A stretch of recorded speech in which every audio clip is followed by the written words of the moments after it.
Behöver du en bil? Mabe hyrbilar finns på över 150 platser i landet och vi har nästan lika många modeller att välja på. Mabe hyrbilar. Hyrbilar som passar dig.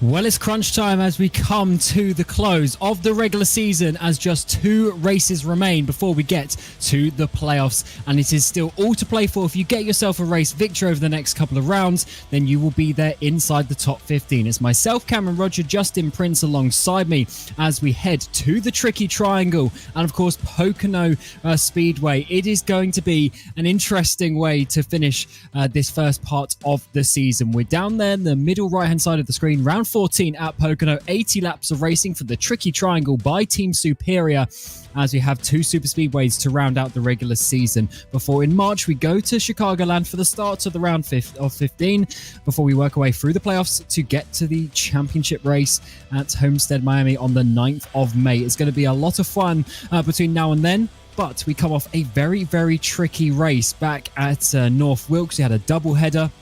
And of course, that left the championship standings looking very interesting indeed. We saw Linus Broström get his first race victory of the season and therefore lock himself into the playoffs. And as you see on the second column, we have 8 drivers already confirming their name, which means there's just a few more spaces left to fill up that 15. At the moment, it's Oscar Fredriksson who's sitting on the bubble, but he's only 5 points ahead of Robert Eriksson. There is a few larger gaps forming behind, so maybe we can try and predict who the top 15 are, but you never know how these races are going to go. It certainly is a lot of action, and Pocono is going to be no different today. And Justin, it's going to be obviously a lot about the aero games, and as ever, trying to get those extra points at the stage. Especially when it comes to Pocono, because one, it's track position type of circuit, because of that draft effect. It's so strong when it comes to being in a line where if you're in the midst of a pack, it's hard to be able to leapfrog unless you get a lot of luck, first of all, and have a lot of precision in terms of the drive itself. But more so when it comes to today, it's going to be critical to make sure you nail the strategy, because the expected you'll run about 30 laps per run. So a 2-stopper if it stays green. Now, keep in mind, it's very easy to lose a lot of time in just a couple laps if you don't time up your pit stops right today. It could be very critical if you're amongst those in those playoff positions to basically be in the top 5 to start and then go work from there. It's hard to go from back to front at Pocono. Yeah, certainly is. But we are being told that the draft is huge as well, which means, as you're mentioning with the pit stops, if we ever get to green flag pit stops, that's going to be very crucial because you've got to be coming out in a pack. You need to be getting that run and following with the cars ahead. If you start getting a few second gap in between, you're going to be losing a lot of time as ever when we come to the faster super speedways. As we come into the qualifying session, just 2.5 minutes remain. We're looking at Jesper Eriksson, of course, leading the way in the championship with 5 wins so far out of the races so far, the 13 races. So he's won over a third of them, and he's looking very, very strong. And so far, he's also leading in qualifying by almost 1/10 of a second. I mean, it's no surprise when it comes to Jesper Eriksson with what he's been able to do in this series, but also when it comes to the open wheel side, he's been outright dominant. But to say the very least, today could be a bit different with if you have starting position. Fords is getting that right now with Oscar Fredriksson, with Alexander Erldsson up the board. You also have a lot of those Alcantech drivers who look extremely strong. Daniel Salo looks very strong coming into today. We've also heard a lot when it comes to the number 2 car, currently 6th in qualifying. Jesper Orman, he's usually an IndyCar specialist. Apparently, from what we were discussing prior to today's race, This is a track he loves, and he could play spoiler in that 6 car, or rather that 6 spot as the 2 car. Yeah, certainly a lot different to all of the, sort of the regular style circuits that we go to. Of course, we call it 3 corners, the tricky triangle as such, but it's definitely, in some ways, there's actually more corners, not less than the others, as we were explaining, pre-show. Just in sort of turn 1, the big bend at the end, they all sort of work the way of normal tracks. It's really just the tunnel curve, the second corner, that's really a little bit more open. Today, I think it's going to be one of those where, again, that draft effect almost is like draft lock at Pocono. We've seen in the Coke series in particular. If you try and make a move and you don't make the pass very quickly, you're getting shuffled within about 10 seconds down the straightaways, especially the front stretch and the run between turns 1 and 2. Now, for others, this could be a major trouble spot, because that run out of the tunnel turn could snap drivers out very quickly, what we just seen with the 101 of a can shot. And today, that's going to be a major trouble spot on the starts, especially, or side by side, is spinning out of the tunnel turn. Absolutely. It's a very, very fast corner. But because it's so open, a bit more of a 90-degree corner compared to the usual sort of 180s that we have, you really want to try and take as much speed as you can through it. But we'll see how that one goes. As we come to the end of the qualifying session, and I do believe, did I just see Linus Broström go up there to P1, just nicking it from Fredriksson at the end, coming off a win last time out, and yes, he did by 25 thousandths of a second. Linus Broström gets on the pole position with Fredriksson alongside him. Ericsson and Aronson on that second row, so 4's looking really good. 3 cars in the top 4, and then comes 2 Alcantech cars, Solo and Gunnarsson, rounding out the top 3 rows. And of course, note recent addition is of course the new chassis, the new front end on all of these machines. Bratberg and Orman inside your top 4 rows with Bohlin, Ullman, Havliderson and Helmbro rounding out your top 12. And of course, as ever on these Super Speedways, the times being very, very close together. Ericsson, Holmerin, Blixt, that's a little bit low down than he would have wanted. Scherp, Erling and Salander inside your top 18. And we do have a pretty nice field today. Allard, Larson, Hogman, Lundberg, Johansson and Holmer down there in P24. Holmer with a nice different livery there for him today. Schott and Uvenen inside your top 26. Skoglund, Holmbaum, Tyr and Broström. Bjorn Broström, the father of Linus, who's on pole position. Nyholm, Vildewallen and Connie Lundell will round out your 33-car field going into turn number 1 on that first lap. And Justin, what can you expect with 33 cars around here? It's certainly quite wide in places, especially down that front straightaway there, but it definitely tightens up in some others. Well, with the stage point at about lap 35, that pit strategy we talked about is going to be extremely critical, because we're talking with admins before today, of course, no stage caution of note for the tricky triangle by Team Superior. In turn, you're going to have a superior run from the get-go. You need good spots up front. You need a time of the pit stop where you can get a good jump to get the stage points, and then plan things out for that second pit stop later on. The expectations off the start, though, I expect things, even with it being very wide, to be very chaotic, because even 3 wide, let alone 4 wide, which is common here, usually is a spark for trouble if you have just one driver, just one of those drivers in the midst of that, not have that notice of what's going to happen. And in turn, that might force them to have to come down to the pit lane, get repairs, and take up one of those 5 tire sets today. Yeah, I wouldn't be surprised if we have less cautions than last time out. Of course, we had the doubleheader at North Wilkes. It was 13 cautions in the sort of the feature race that Linus Broström won. No cautions in the opening race. It was a little bit more calm. But yeah, 13 we had once we started getting into it. There is Linus on your pole position, coming off his first race victory of the season, and he's looking very, very confident there, I would say. A little bit of a smile on his face almost. He's not looking too tense just yet, Justin. Yeah, he's got the track position. He's got the chance to control the draft. He's just got to keep it clean from the get-go. We've seen him be very well when he's got good positioning. I still think that run from the inside from the get-go to start is going to be pretty critical from some of these other teams. The bright side for him is, well, he's the control car. The downside, he's got 3 Forza Esports teammates right behind him.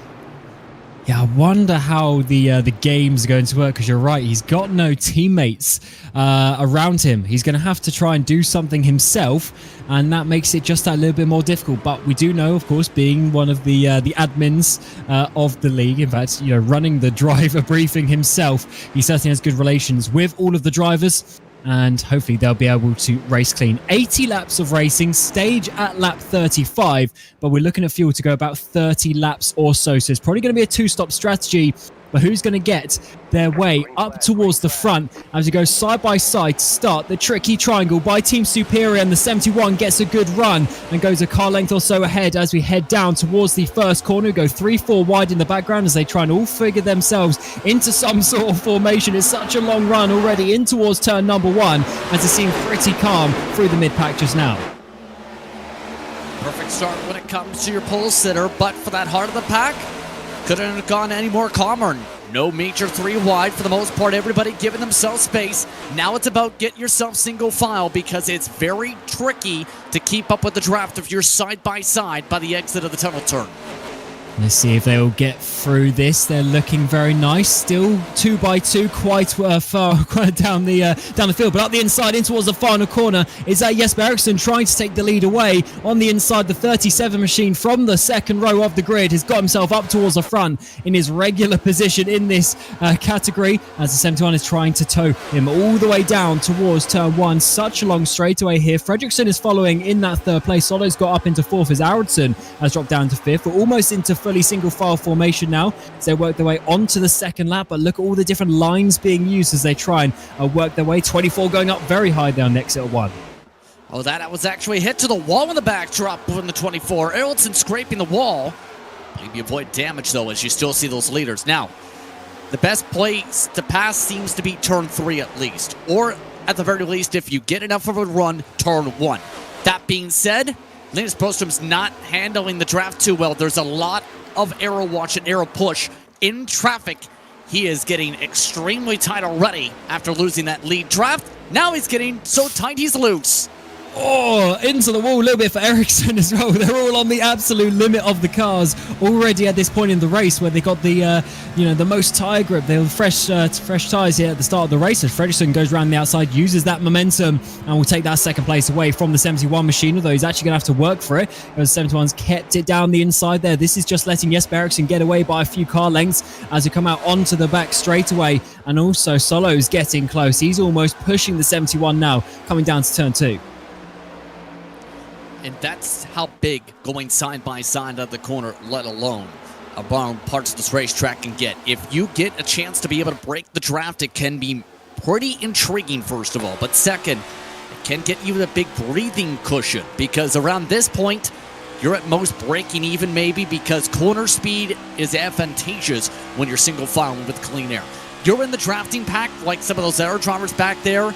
You're having to have a lot more roll time. You're having to deal with potentially, like we've seen with 71-year spins, and even more so when it comes to bump.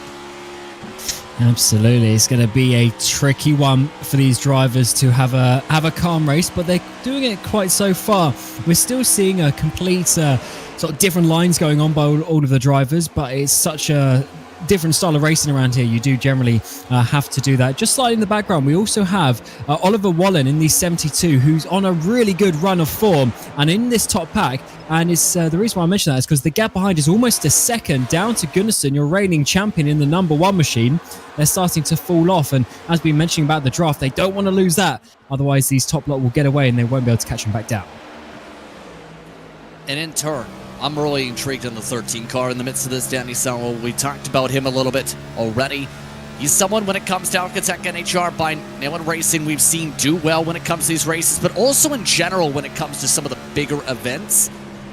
You can see he's already got the awareness. Back up the corner, save some tire, try and diamond the corner, build up the run. Once the side-by-side clears up, slot your way around if it opens up. If not, stay in the line, work together, wait until the next opportunity comes. If you try and force it side by side, that car to the outside normally has the better run, because the ability to push and then in turn pinch that driver below them down. But right now, the 71 of Broström is struggling on exit and tunnel turn. That is not good today. was a scene, I think, as and the P10, the number 42 machine, he was always is very tight there, coming in towards the final corner, which means he obviously goes wide, being completely off the line, and is going to be potentially losing some positions. But who potentially might be gaining some is Solo, pushing the 71 up towards the back of Fredriksson in second place. Maybe not move this time around, but really starting to close in, and actually just backed off a little bit there. Lets the 71 go in, as look, he's tried to get it down to the inside apex of turn 1, trying to get the run off onto this back straight. A little bit of a tap of the wall there for the 112 machine as well, so the 71 has to come to the inside. Is Brewstrom going to finally be able to get this position back that he lost a few laps ago? He might have to give up it on the outside, the number 112, but no, he's going to fight it. That is going to open the door a little bit for the 13 of Dan Solo to try and find his way through up the inside, doing a little bit of a push on the 71. No, he's going to leave him to it. Up the inside of the final corner, they still remain side by side, almost touching each other as it gets very close, and this is going to completely change the momentum onto the front straight.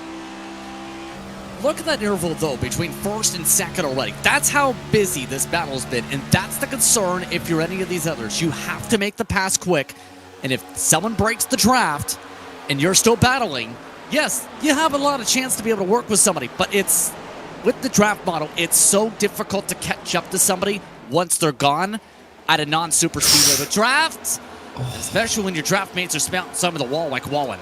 Everyone was in the wall there, not just him. People in behind as well, just outside the top 10.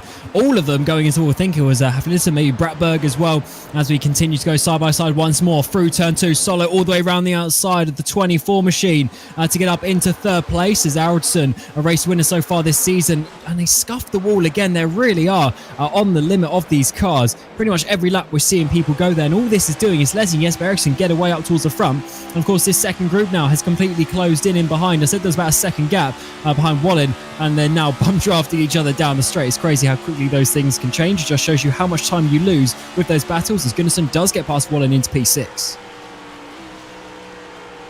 Brostrom's just absolutely not looking comfortable here, even though he's been so good in this part of the track. He's just lost all that time in tunnel turn, and I know the conversation most years at Pocono is you can either be good in 1 and 3 or good in turn 2. Here's the problem. Most of the time with the next-gen car these days, you have to be at least optimal in all 3 corners. If you have a suboptimal tunnel turn, it leaves you open for lots of attacks, and in turn, that just puts you in the back foot the rest of the lap, and in turn, the rest of the corners. Look at this. He's not even comfortable right now with this car. No, he really isn't. He was looking good in qualifying, but maybe when we get into the race conditions, not working out so well. A little bit of a gap has formed in behind as Gunnarsson was making a couple of overtakes. That just opened up that battle. Bohlin has dropped down into P8. Helmbro's got Bratberg for P10 as Ullman's dropped outside of that top 10 machine. But yeah, look at all the movement on the 71 machine there. It does look fast enough, but just a little bit uncomfortable at this moment in time, so he's really having to work for it. A little bit worrying as we're only about a third of the way through the projected stint length. He needs to be careful with that, but they're all going on so far. As Eriksson leading the way by 1.3 seconds. Fredriksson in second place. Solo and Aracingligan round out your top 4, and here is Brewstrom in the 71 trying to follow them through as well. It's been a bit of a tense opening few laps as the passes start to come in, but look at the 71 there. Really, really struggling with that car. Extremely. And I'm not liking the look of some of these drivers in terms of the handling here, because eventually it gets to where somebody snaps, usually in the tunnel turn, but also in that pit road entry area, because they just spin it around. And you don't want to be amidst that pack once they spin around. That being said, we are trending towards the normal official race trend of these days. Go green to start, then have some cautions, precautions, go green for a long run, and then have cautions, precautions for the final 20. That's the NIS special after all, Pocono. Yeah, it certainly is. And yeah, at this point of the stint, though, I'm starting to get a bit worried, as you're saying. Oh, there's a bit of contact there Wow, that's getting close. I think as Rob Ericsson on the back of the 2 machine. Orman is just getting very, very close indeed as we're getting cars a little bit loose on the exit turn 3 as well. One of the Fords machines sort of losing all their momentum as Salander tries to work their way through. As I think there's also Blix just a little bit higher up as he's trying to push in towards turn 1. They're starting to get to that point of the stint where the tyre's starting to go off. They need to be careful to not sort of lose it too much that someone wrecks and then brings out the caution. Caution at this point would cause a lot of split strategy, I'll be honest, even with the amount of tire sets available in the pits being more than the fuel. But this is a track position race. Even fresh tires can only get you so far if you were amongst a few who came in this early. And because the size of the track and the drafting model, some of the main one trend I've seen from drivers per se lately is, why not just take 2 tires and see if it sticks? Michigan, it sticks to a point. Pocono, it really depends on if you know how the strategy, or more so, how the tire model works, or what you have to do to make that work. Yeah, these corners are so fast. It's pretty crazy, actually, that we can see the speeds that we do already. We are being told that there's a 1.5 second a lap drop-off by the end of the stint. So that is a pretty decent amount.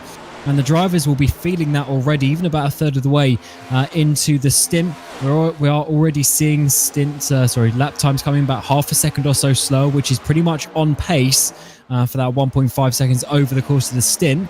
Let's see how that one progresses. It is 101 Fahrenheit, fairly warm out there on the track. Not scorching hot, but still warm enough that the drivers will be feeling that. Yeah, it's a little bit hot. If it's around 110, I'd be absolutely concerned on the snappiness, but with the downforce levels of this car, it's pretty solid. Not optimal, but it's not enough to where you're panicking. If it dropped to, say, the 90s, you're talking about possibly a little bit more quicker, and you're talking about most of the slides probably gone outside of too quick in the gas.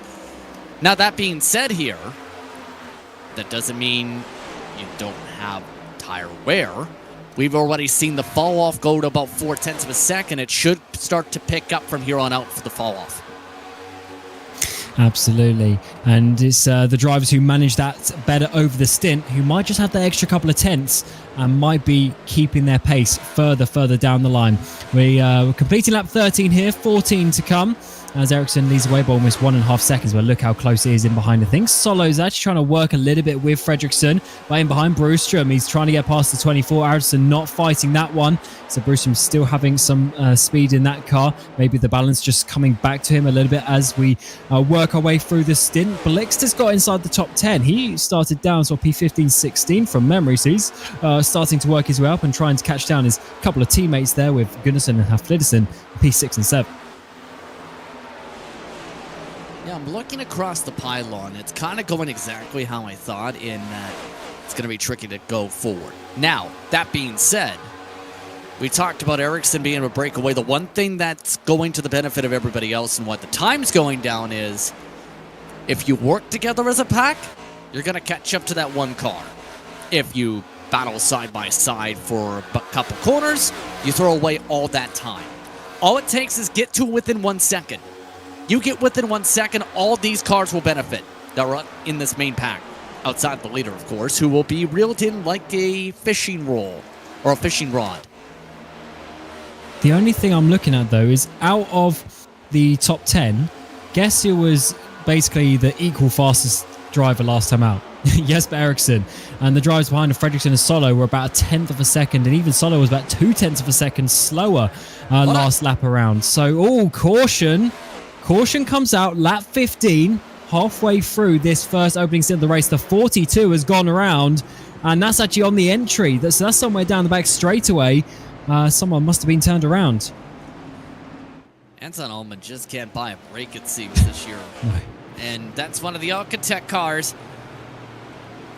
I think the replay is going to be intriguing because if I'm seeing this right, he was going down the straightaway. I don't think somebody went fully straight. Or straight enough for the straightaway. Interesting one. I mean, they are so long around here. as we get onto lap 16 of 80. Stage is at lap 35, and we are a little bit early. Well, yeah, a few laps early from getting to the end easily on green flag fuel. So I do wonder, is this the start of a pit sequence potentially when the pit lane opens? We'll have to find out if someone wants to risk losing that track position, but so far track position has been key, and we all know that the drivers like to try and stretch it out in that first stint to get to the stage and the extra points. We're coming down the back straightaway. Anton Norman there, he's on that right hand side, he's got the run, he's got one of the Team Superior cars in front of him. There's a little bit of contact as he's already very close to the wall. He must come ever so slightly to the left-hand side, and it's just enough to pitch that car around.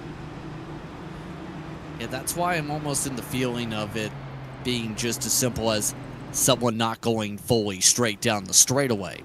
And I know that sounds kind of ridiculous, but all it takes is someone thinks, oh, I'm too close to the wall, I got to do a slight correction to the left, or better yet, that driver in the midline just isn't fully straight and they don't realize it, that they're kind of off by like 2 degrees to the right. So it takes, 2 degrees to the right, little correction back from the 42 to avoid the wall. They both converge. Oh, and then almost one of the Force cars. That was a huge save there coming in through turn 2 as they do come down pit road. So they're committing to this shorter 2-stop strategy. Everyone wants those fresher tyres, and if everyone comes in, then obviously it makes sense. You're not really necessarily losing track position, just got to make sure you hit your marks and you don't lose a few extra tenths in the pit stop. That might make sure that you lose some time. All 4 tyres, it looks like, for these drivers as they work their way out. Ericsson is going to lead the pack. Who is going to get out? It might even be Linus Broström there in second place. Might have jumped a few places. Yeah, I think a couple just took 2 as well. Tony Uverin in the heart of the pack. But, Hagman didn't even come down. That's a choice. Who did this last time? Was it him? Not back at North Wilkes, but the one before. Someone tried it. It might have been him as well. They really tried to stay out until the caution. Unfortunately, they had to pit 1 lap early that time around. Sorry, to the stage, not the caution. And maybe that's what the 12's trying to do here. Yeah, I wouldn't be surprised if 12 ducks them down because this gets them at least a point. But here's the look from back. Yeah. Right there's what I'm talking about. You see that little tiny correction to avoid the wall in case they were going to scrub it? Because there was that slight angle below, or from the car below, off center, and how tight it was in the first place, that's all it takes to just turn yourself around. Yeah, the cars are so on the limit, even on the straightaways, that just the tiniest bit of contact is enough to pitch the car the wrong way. And then when you're going, best part 200 miles an hour, obviously, once it starts spinning, the aero starts pushing the car around negatively against you as well. Hogman stays out this time. Let's see this from Solander's point of view. Yeah, they do get so close. He's almost touching the wall. He just comes a few mil to the left. A centimetre or 2 is all it was, and that was enough for the contact to be made. And I don't think anything is really going to come of that afterwards, as the 2 drivers just fighting close for position. And now it looks like Hagman indeed is going to try and just flip the race here, try and go around lap 30-ish on pit stops. And then from that point on, it looks like at least if I was him, obviously coming in pit and then played the race simply on the short stop at the end, he might also be hoping the tires hold up track position. Now, this was why it was so close in front of that contact. The Force Esports Academy driver, Bohlin, definitely sent it when others weren't expecting the send.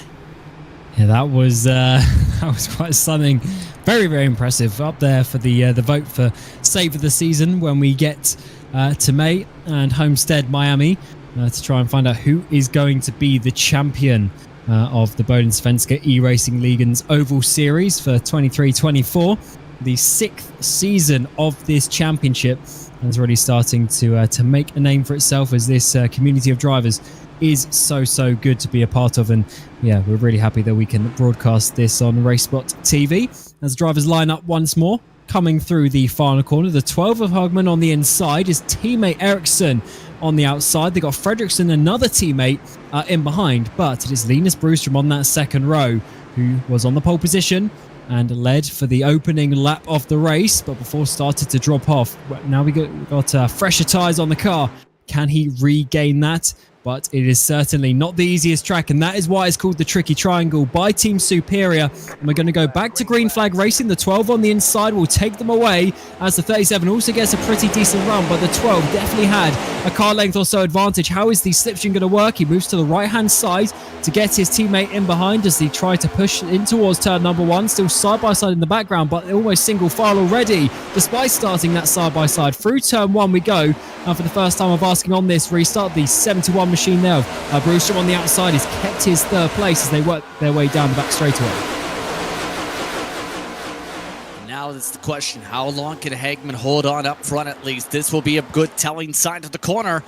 Ericsson's been outright dominant much of the night. Now that he's lost the clean air, he's plowing along with everybody else nearly into the walls. Oh, it's getting close as they do get back into that single file formation at the front, because they know they're just going to lose time if they start fighting. But of course, drives further back, they see the opportunity to make some positions. Caution comes out once more. We haven't seen cars in the wall just yet, but there must have been an issue there coming towards turn 3. Uvenham has gone round as where we go through the famous turn 3. What turn 4? It says on the barrier as he comes down pit road on lap 20. And what did I say? He was the driver who took 2 tires for 1, so he's on the back foot. You're talking about 18 lap old left side tires. If you aren't used to the feel of that, that can snap you around on the cold tires to the right side. Believe he was in the midst of some 3 wide though to have that spark up in the heart of the pack like that. Yeah, that certainly isn't going to be helping his situation. Old tyres on the left compared to everyone around him, and then also a 3 wide situation. As what is the 12 going to do? Is he going to stay out? Surely he's got to. Stage at lap 35 though, so still quite a few laps to go. But he needs to try and hold on to that position when we get to that. Of course, there's an extra 10 playoff points that you're playing for. It goes 10, 9, 8, 7, 6, 5, 4, 3, 2, 1 inside the top 10 positions in terms of the playoff points. And that could be certainly very, very crucial when we get further towards the end of the season and into the playoffs. Let's see this though. So we see the replay coming up with Uven in the middle there. He's got, I think, Lundberg on his inside, one of the superior cars on his outside. A little bit of contact, ping-ponged around, and then there goes the front bumper.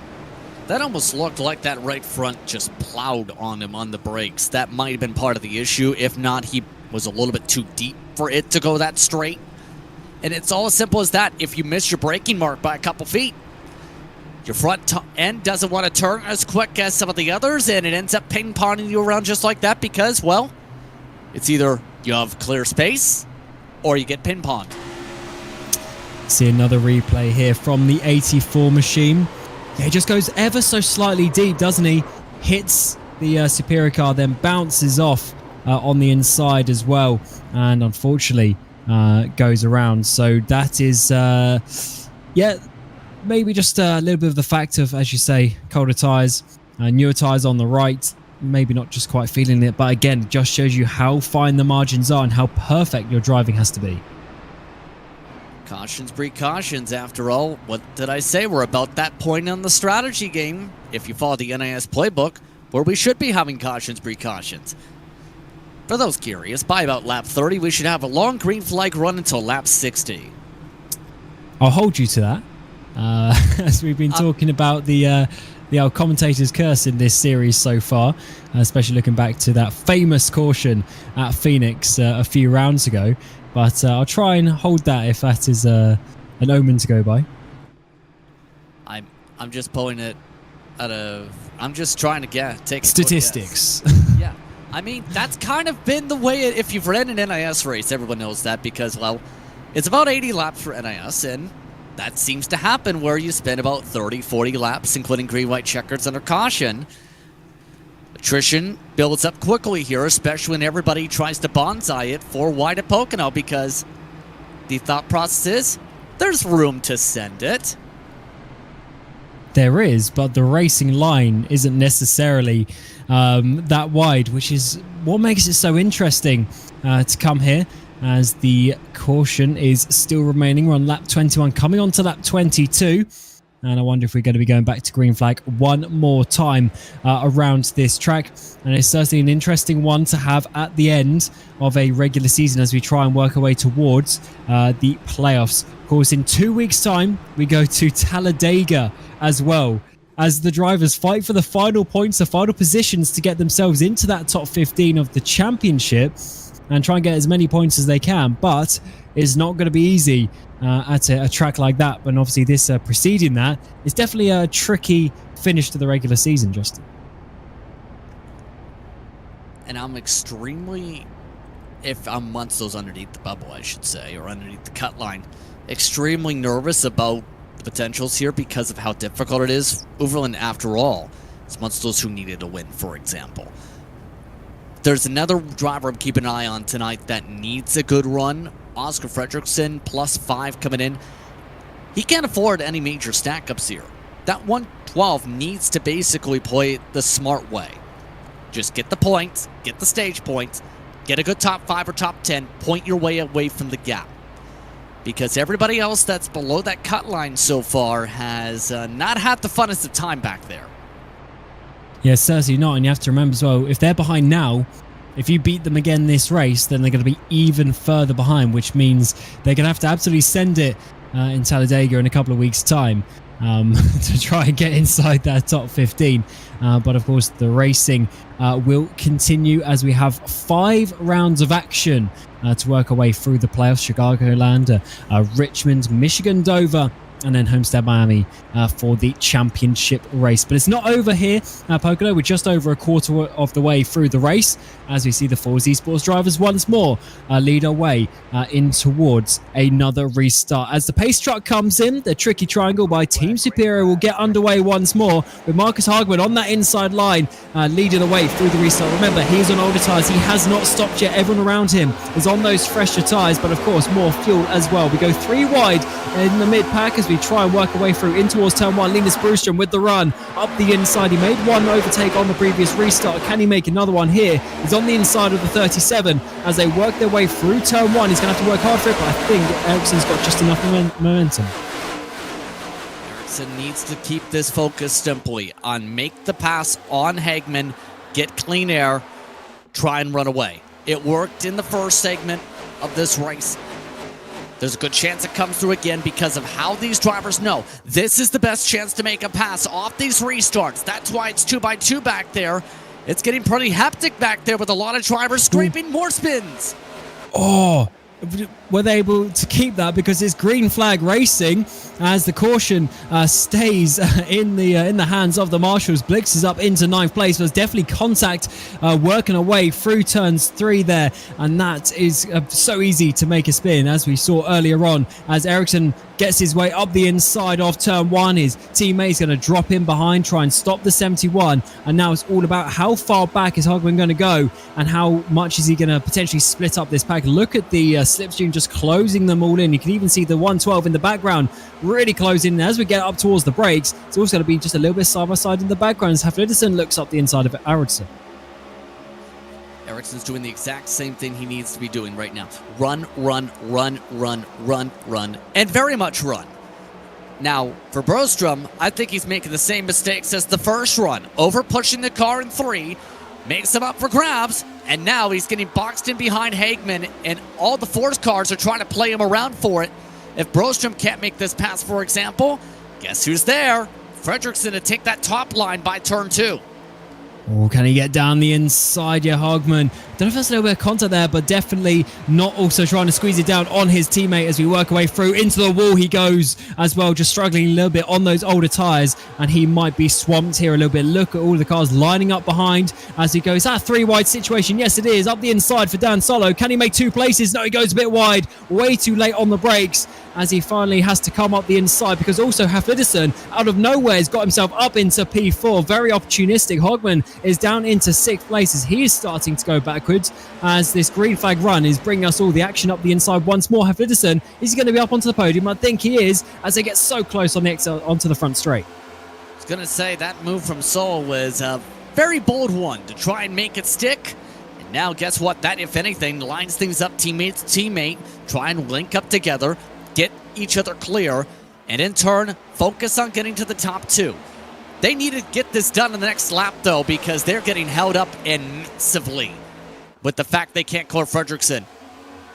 And Brewstrom is using that to his advantage, trying to slipstream Ericsson there to get a bit of a push from the 13. So the 81 goes down the inside, trying to get to Fredriksson. Bit of contact between the two. Are they going to be able to save it? Yes, they are. But that was certainly very close to a spin for Fredriksson, as he drops all the way down to P8, losing that momentum. But that could have been another caution come out. We see the Organtech cars now going to 3rd and 4th place. And also Gunnarsson is coming for them as this moment of the race is working out well for that team. Extremely dicey right now back there. And I don't blame a lot of the drivers for pushing on forward as much as they can. We've seen already on Hagman. This was to be expected with him having to pit pretty soon. But they're starting to get really a bit bouncy. There's some trouble. Fredriksson went a little too aggressive. Oh, as he goes around and is dropping his way down. He was up in 2nd place at one point, and he's now dropping all the way down as it is getting aggressive. I think he did just actually manage to save it. Didn't completely go around. We do stay green flag racing, but these drivers are starting to take some risks now. The stage is coming up at lap 35, and they're trying to get themselves higher and higher up the order. Solo and Havlidsson working their way up so nicely, but not without some risk. And the risk is, of course, losing out for some other drivers, as there's the 10 machine of Holmbom trying to work their way through almost 3 wide into final quarter. Oh, they wreck onto the front straight away. He's pushing him down. That's Dan Holmer pushing one of the superior cars as he goes to green flag condition or yellow flag conditions once more. At that point, it's like, get off my bumper, get off my bumper, get off my bumper, get off my bumper, get off my bumper. If you're pushing him halfway down the straightaway like that, that was 2.5 lanes wide for the 3 wide, I think, in the first place. And obviously, that doesn't really work in the first place, let alone if you don't have enough optimal space given for the middle car. Here's the look from Homer. I think he was fine. He was fine up top. Holmbom was a little bit more crowdy inside, and that hooked him. Oh. Yeah, that was never going to work. There wasn't space for that 3rd car, as he was just giving a little bit of a wave, I think, there, as they go down the straightaway, from 180 odd mile an hour, slowing themselves down. Not what the 79 would have wanted to do. Of course, Holmer, a 2-time winner so far this season, back-to-back at Charlotte and then Atlanta a couple of races ago. To start and to finish 23 and to start 24, but let's see how this one goes. Yeah, 3 wide, and they just close up. It was actually Homer coming up the road a little bit, just pinching them. And in turn, at that point, it's like, I got to keep the throttle down, because here's the thing. You try and slam the brakes, there's a big risk actually to Homer if he damages the front nose from the braking. Obviously, the 11 definitely much so doesn't appreciate being used as basically a brick wall, but hey, it's only 1 damaged car instead of 2. The NIS way. Absolutely, and it's being the race that we kind of expected here, the tricky triangle by Team Superior. We're under caution for another time, and it's a little bit more than I was expecting, because we went green for so long, and then of course we get these back-to-back cautions, just a few laps of green flag racing, and as the drivers try and work their way into some sort of formation and the drivers still close together, we of course get these incidents, and the drivers just getting so close together. We got the stage at lap 35, so we should be getting back to green flag racing before then, but I wonder, Justin, are we going to finish the stage under green flag? I think we are in that position. Now, that position... Oh, that was close for a lot of drivers. No surprise for Hagman. He was out of gas just about. But I think a lot of these drivers made the strategy pretty simple here. With that previous pit stop sequence, there's only 1 more stop. Why should I give up track position? Besides, the fall-off difference is 4/10. You're not making up, in the case of Hagman right here, for example, 25 spots in the course of a fuel run. It's just not doable.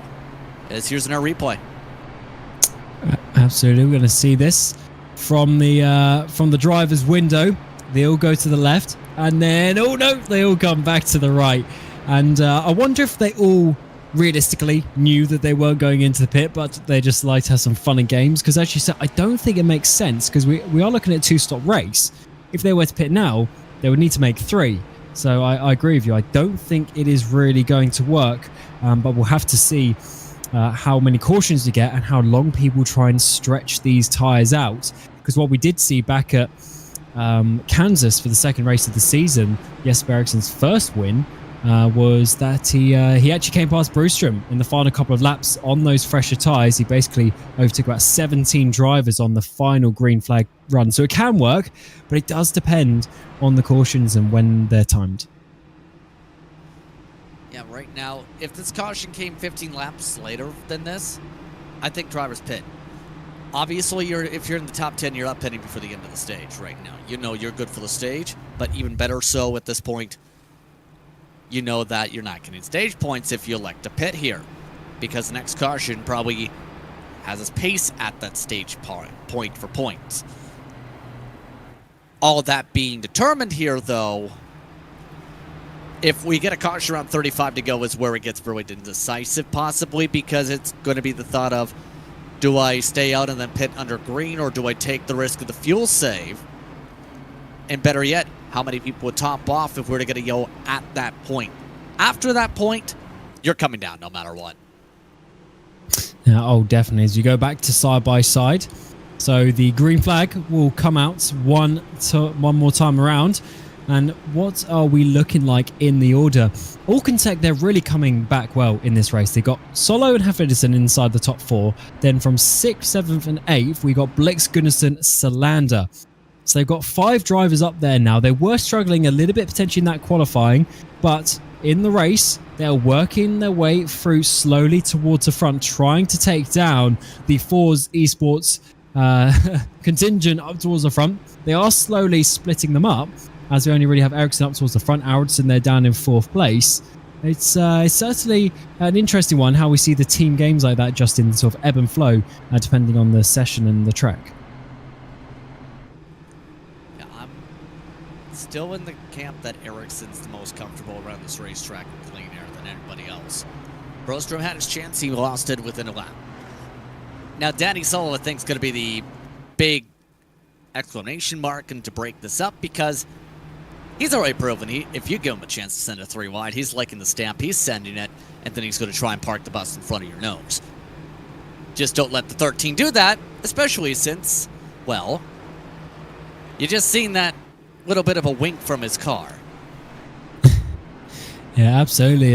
And Dan Solo as well. He's the highest driver in the championship to not win a race. So that is something that he's going to want to change. He has had a pole. He's had 4 top 5 finishes. But can he do something? As we come back to green flag racing, the stage is lap 35. So just a few more to go. And at the front, it is going to be Ericsson taking us away for the tricky triangle by Team Superior. The run towards turn 1 is generally good for the leader, but out onto the back straight, we'll have to see how that works out. We've got Lundberg, I think, down the inside, trying to make it 3 wide on the apex there of turn number 1. This is actually a good run from the drivers in behind. Ericsson hasn't been able to get away much just yet. And onto the back straight we go now. The drivers close in between towards each other as the draft starts to take effect. With them getting single file amongst the first couple cars, this is not a surprise. Once again, a lot of those comfortable, looking extremely comfortable. Once again, Brostrom not comfortable in the tunnel turn. 3 wide in the heart of the pack. Could be very uncomfortable here for Salander in the middle with how tight they're pinching back there. Oh, that's how we saw a wreck last time. They continue that 3 wide. Can they make it stick? I think they just about have. They get close to the wall in the exit of turn number 3, but somehow they've made it work. We go 3 wide again down this front straightaway. The Force drivers there trying to hold off Blixt up there inside the top 10 as they fight their way through. Blixt actually might have lost a few places there on that restart, not able to keep the momentum, because that's Fredriksson up ahead of him, who of course lost the car just before the previous caution. As he certainly has. He's dropped down into P11. Havlidison also in P4. Solo's got up into P2 on that start, so it's working out really well for him as the driver's using this opportunity to get some positions while the cars are so close together. Yeah, I mean, it's a restart. The first couple laps are your prime opportunity because Pocono usually spreads out even with some of the draft packs based on the pace and how many battles there are. You want to be able to get the spots before it gets to where it's track position intensive. If you don't have that position on the racetrack, you're in major trouble. After all, here comes the chance for some of those wanting that track position. Quickly, they're losing ground to the top two because of that. Yeah, it's working out well, isn't it? So I think you're right. You mentioned this just before we went back going again. Ericsson, I think, is definitely the faster driver on the track. He was able to pull Brewstrom along early. He was able to lead the race on his own, but now he's pulling solo as well. They're getting that gap to the teammate because Havlidsson's worked his way up into the top three. Brewstrom dropping down 2 places on this opening part of this restart. But then we'll have to see how this one is going to work out. Ericsson, he's been so strong all season. He's looking fast, and for the likes of Solo, as I said, he's trying to find a race victory. It's a good opportunity just to follow him through at this point of the race. But as we come on to lap 35, there's 10 points up for offer in the all-important playoffs. Keep in mind, we're right now on that point for the final stage lap. This is going to be critical. Here comes the chance for the 13. He's looking for stage points.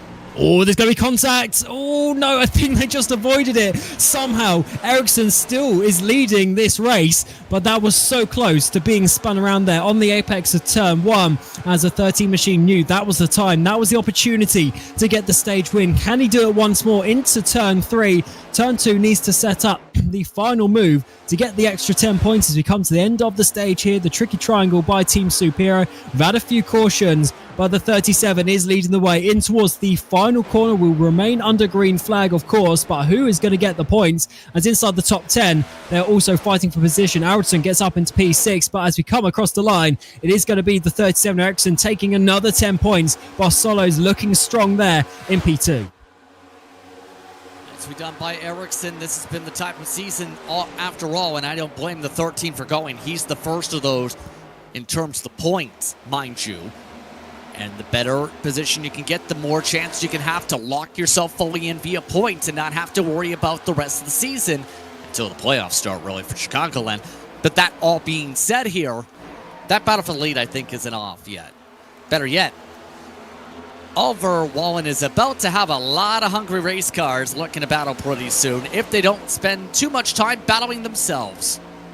Yeah, this race is funny, isn't it? Drivers going up and down. Bohlin was going backwards at one point, now back up into P5. Fredriksson, of course, went all the way down. He's got himself back up into the top 10. So there's definitely some fast machines out there. They just need to find the way to make the overtake. Is talking of overtakes, there's number 1 of Gunnarsson. Down the inside of Ericsson is going to be to get back up into P6. Gunnarsson so far sitting 8th place in the overall standings. 6 top 10s, no poles, no wins. He'll be wanting to change that as we get towards the latter part of this race. They continue to be side by side as they work their way now down the back straightaway. They're starting to single file out. Justin, is this a sign that we're going to have a longer run? I might have just cursed that. Well, we are 20 laps into the tire runs for a lot of these drivers, so we are around that point where it starts to really spread apart just like this. Now, the run length itself, that's up to the field. The trends have gone exactly to plan so far. The trend says by lap 60 for the next time.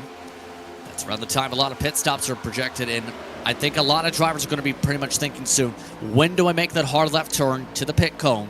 Because they are about 12 laps out from the green light on gas. Yeah, it's a bit too early now, but don't forget loads of cautions. Maybe it's worth it, but you never know. It's a bit of a risk, and that is why we love the strategy in these races. Cars in the wall in the background off turn 1 as well. But for the lead, Solo's going to work his way down the inside, and also maybe Havlidssson coming through here. Havlidssson, he was a little bit further back, but he's got in the draft. He was able to catch up as Solo takes the lead. He's trying to get his teammate through, getting that draft to try and go up the inside in towards the final corner, but Ericsson covers that one off nicely, and this battling is really, really strong towards the front. So we thought Ericsson was the fastest out there, but maybe a Solo in the 13 machine. I think he's got the pace. It's just a matter of, does he have the continuous help from his teammate? Ericsson's not going to give this up very easily. This is a big boom for everybody else to try and reel them on in. But for Danny Solo, he's got the advantage of the fact that 81's going to push him off every corner exit for a bump draft to clear Eracingligan. And this might be good for a double overtake. Can they both get past? Yes, they do. Oh, actually, just about by a nose. The 37 is able just to side draft enough to hold on to it. They dive it in towards turn 2. Flitterson on the outside is really going to have to work hard for this. They pinch each other through the apex. And this is so incredible racing between these guys. They're so close to each other, but they're just about giving each other the space. The 37 keeps up the inside once more. He's running a little bit wide as he comes through the apex. But once more, he puts his car in the perfect position to defend. Exactly, when it comes to all this. Eracingligan, I think, is playing to the strengths of what's going on. Give a push, try and get Danny to push his tires and go a little bit too hard on some of these entries. I don't think he's falling for it quite yet. All while Eracingligan has that advantage to not only draft, get a diamond off. There's the advantage he's been looking for. So push too much on exit, there's the side draft. And is this going to work down the inside for Eracingligan to retake the lead? He's 2v1, but he's actually making it work right now. He goes back to the race lead, and he is outsmarting the Alcantech drivers at this point in the race. We hit the halfway mark, and he continues to lead out towards the front. Bohlin is now into 4th place, chasing them down as he's got past Brewster. And Gunnarsson, of course, is trying to hold on to that pack, but these top 3, they are absolutely going for it, and it seems like Eracingligan really wants to be leading. He doesn't want to let the 2 teammates control the pace ahead of him. Cross flags at the stripe that time by. Closing closer and closer in on the strategy. I still think Ericsson's the best of the drivers still, even with Danny Soul's charges here, because he's been so good when it comes to controlling the run, short run.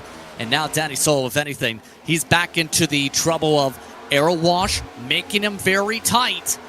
And that's causing him to really plow up, push up, have to use a little bit less throttle. That's going to be on the back foot the rest of the way.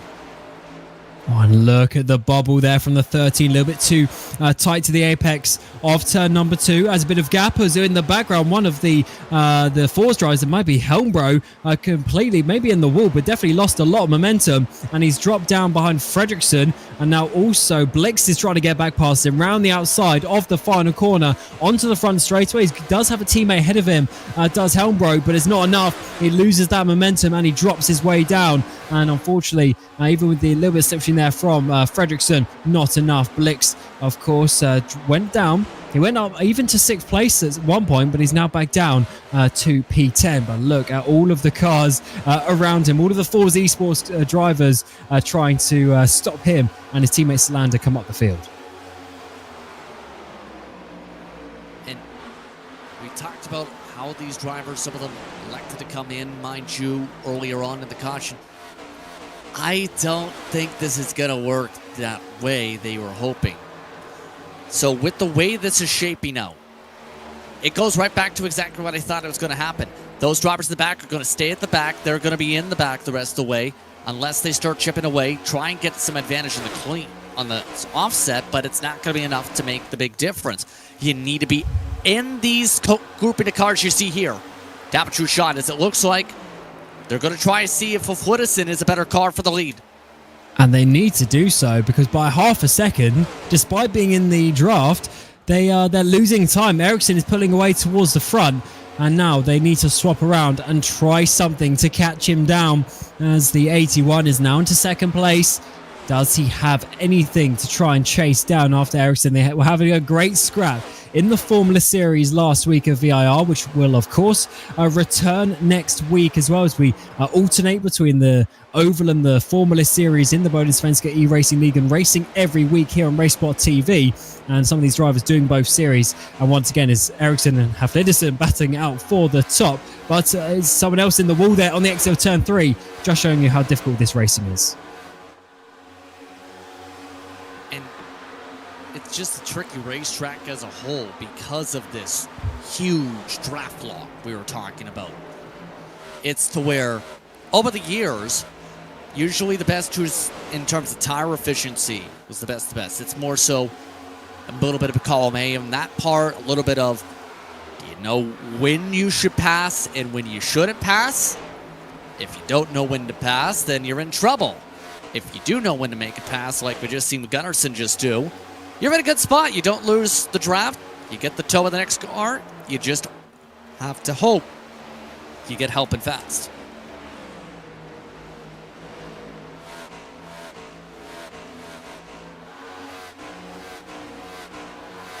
gap.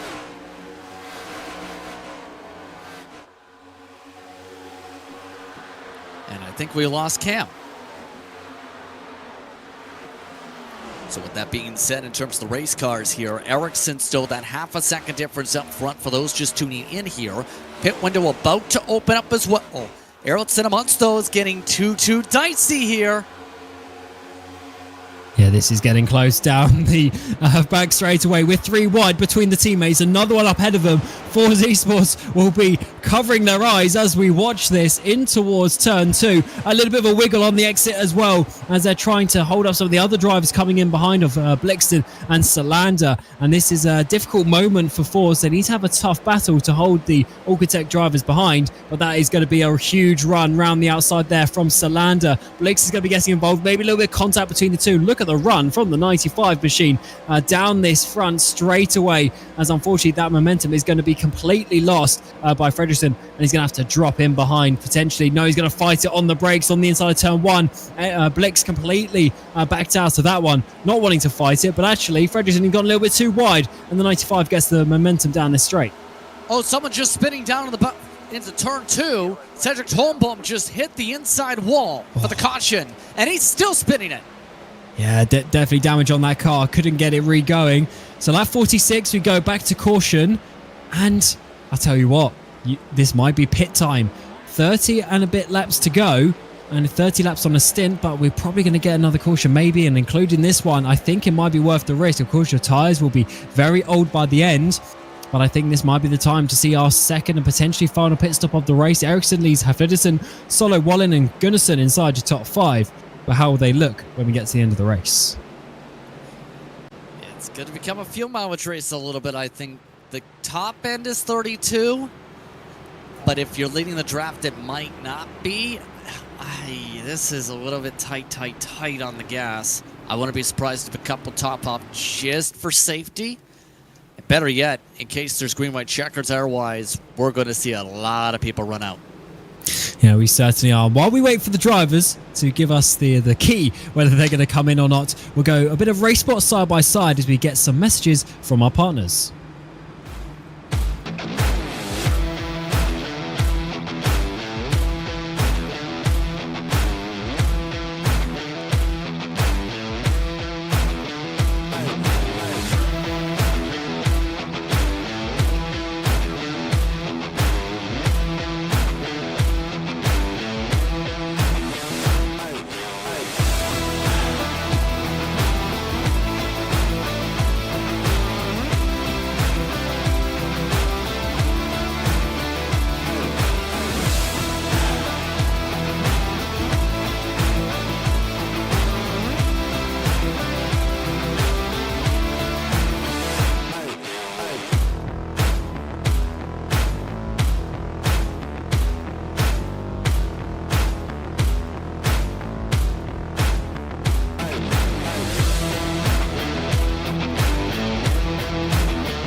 Behöver du en bil? Mobi hyrbilar finns på över 150 platser i landet och vi har nästan lika många modeller att välja på. Mobi hyrbilar. Hyrbilar som passar dig.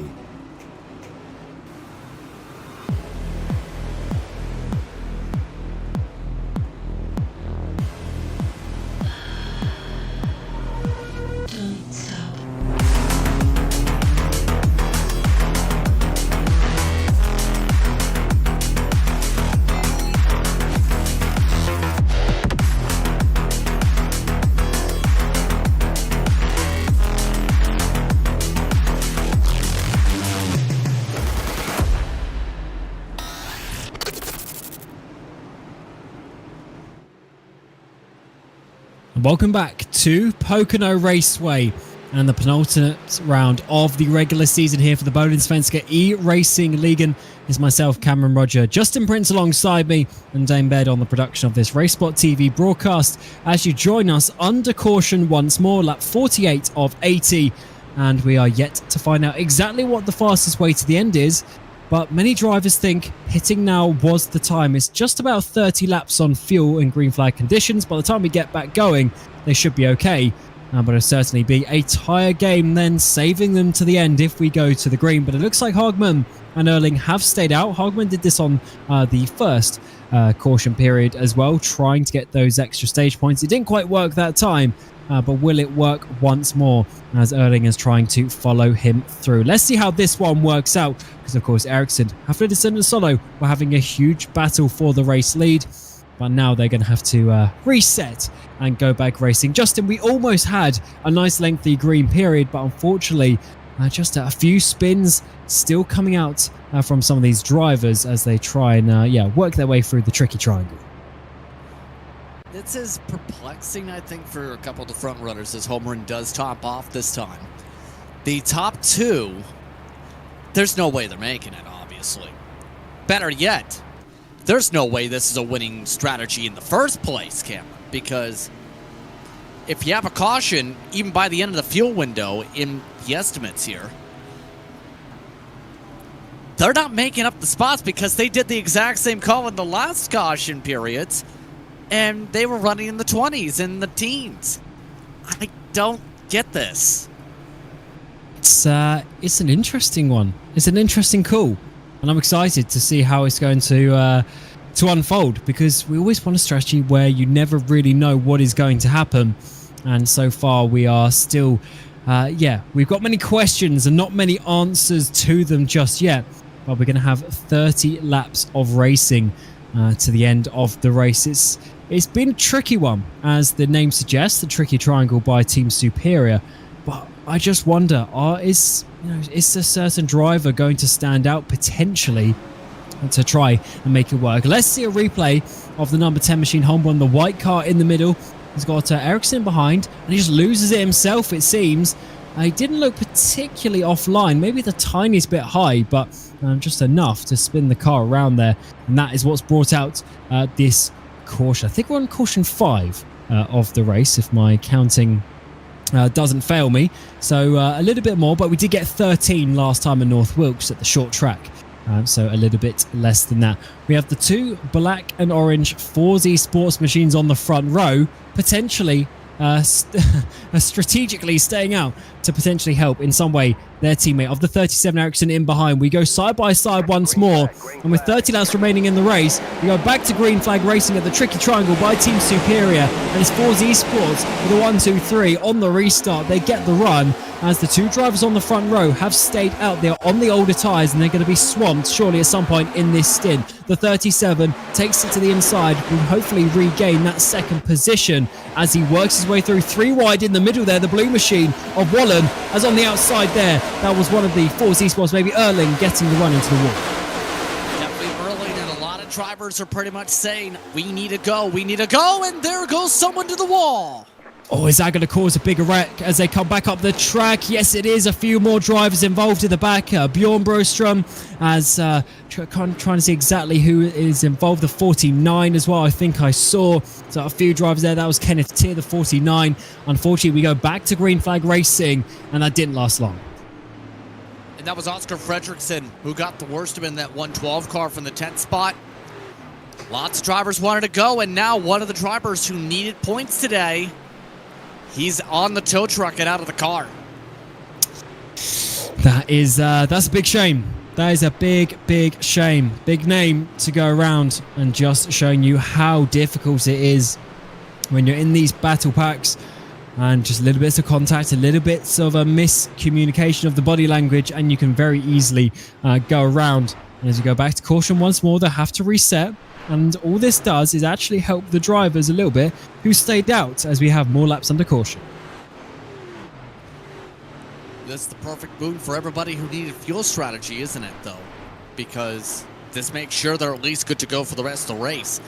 Green my checkers obviously is a bit different story, but I still think this even then hurts those 4 esports cars who stayed out here, because lead lap points or not, or getting lead laps in general or not here, you have to come in soon. Here's a look again.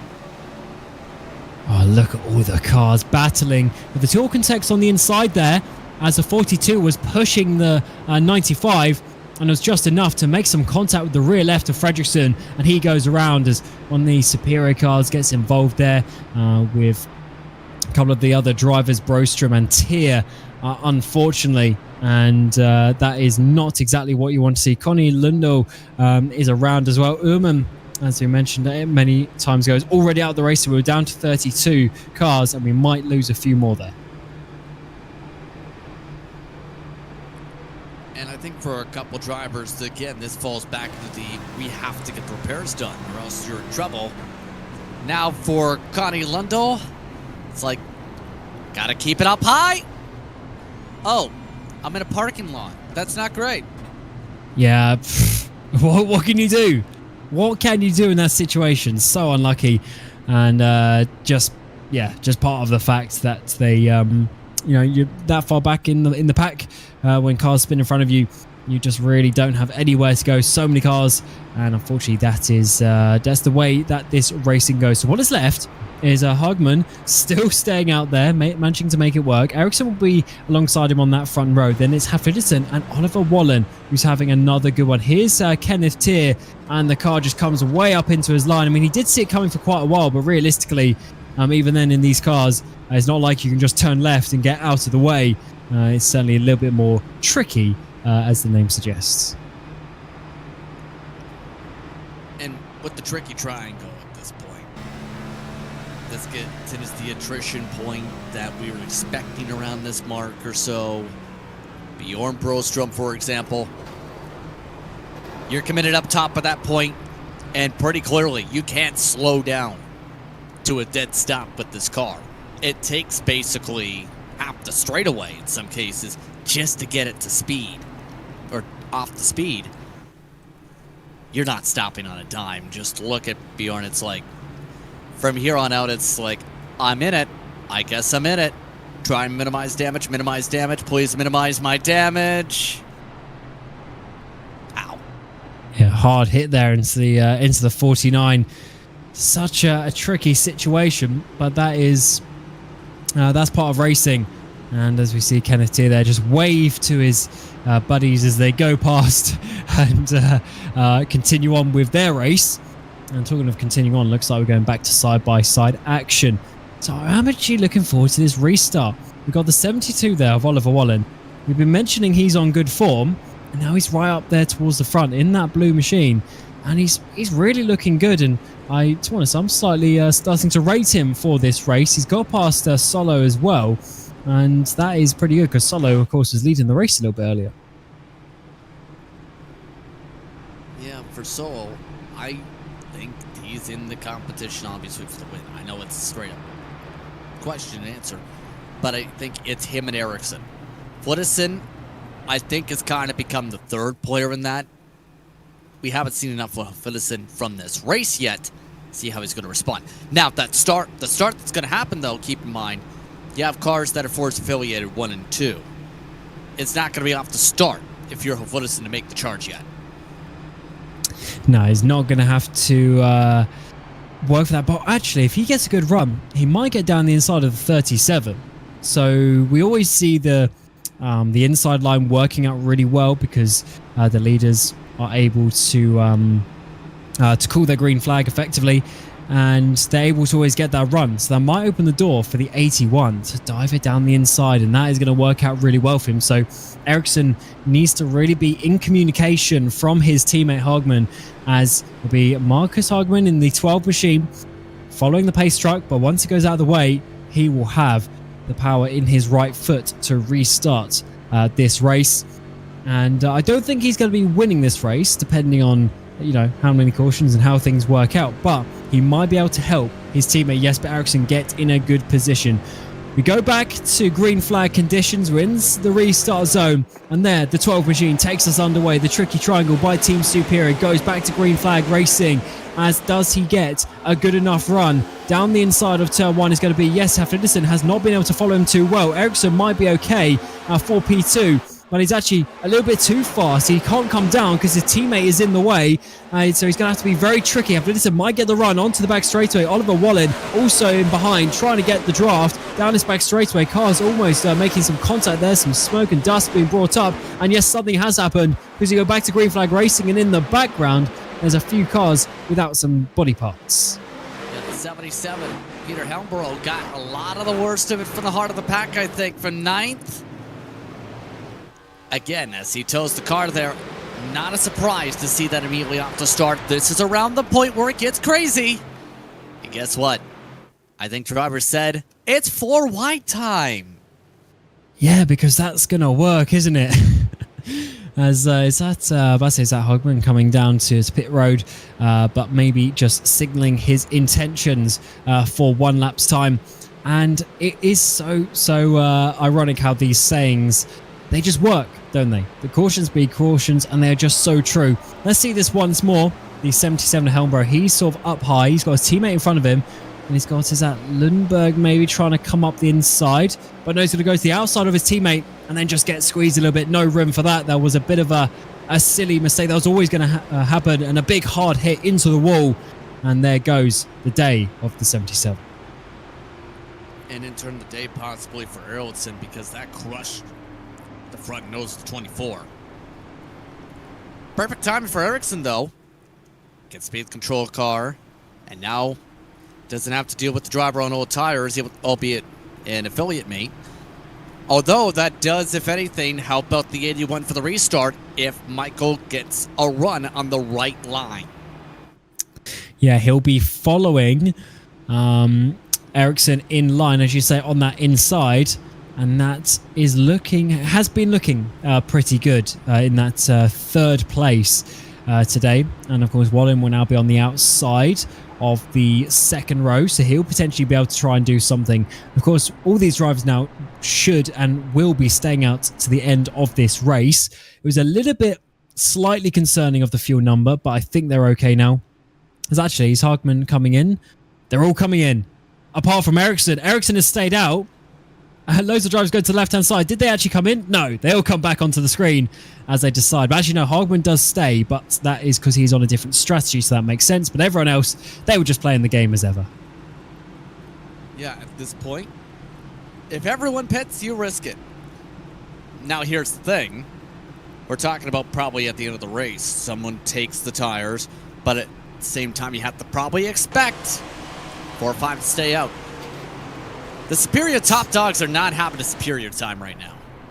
They really aren't. They're thankfully sponsoring this race, as we've been seeing throughout the season. Most of the teams and drivers are getting involved to sponsor the race, give some money to the league, to the community.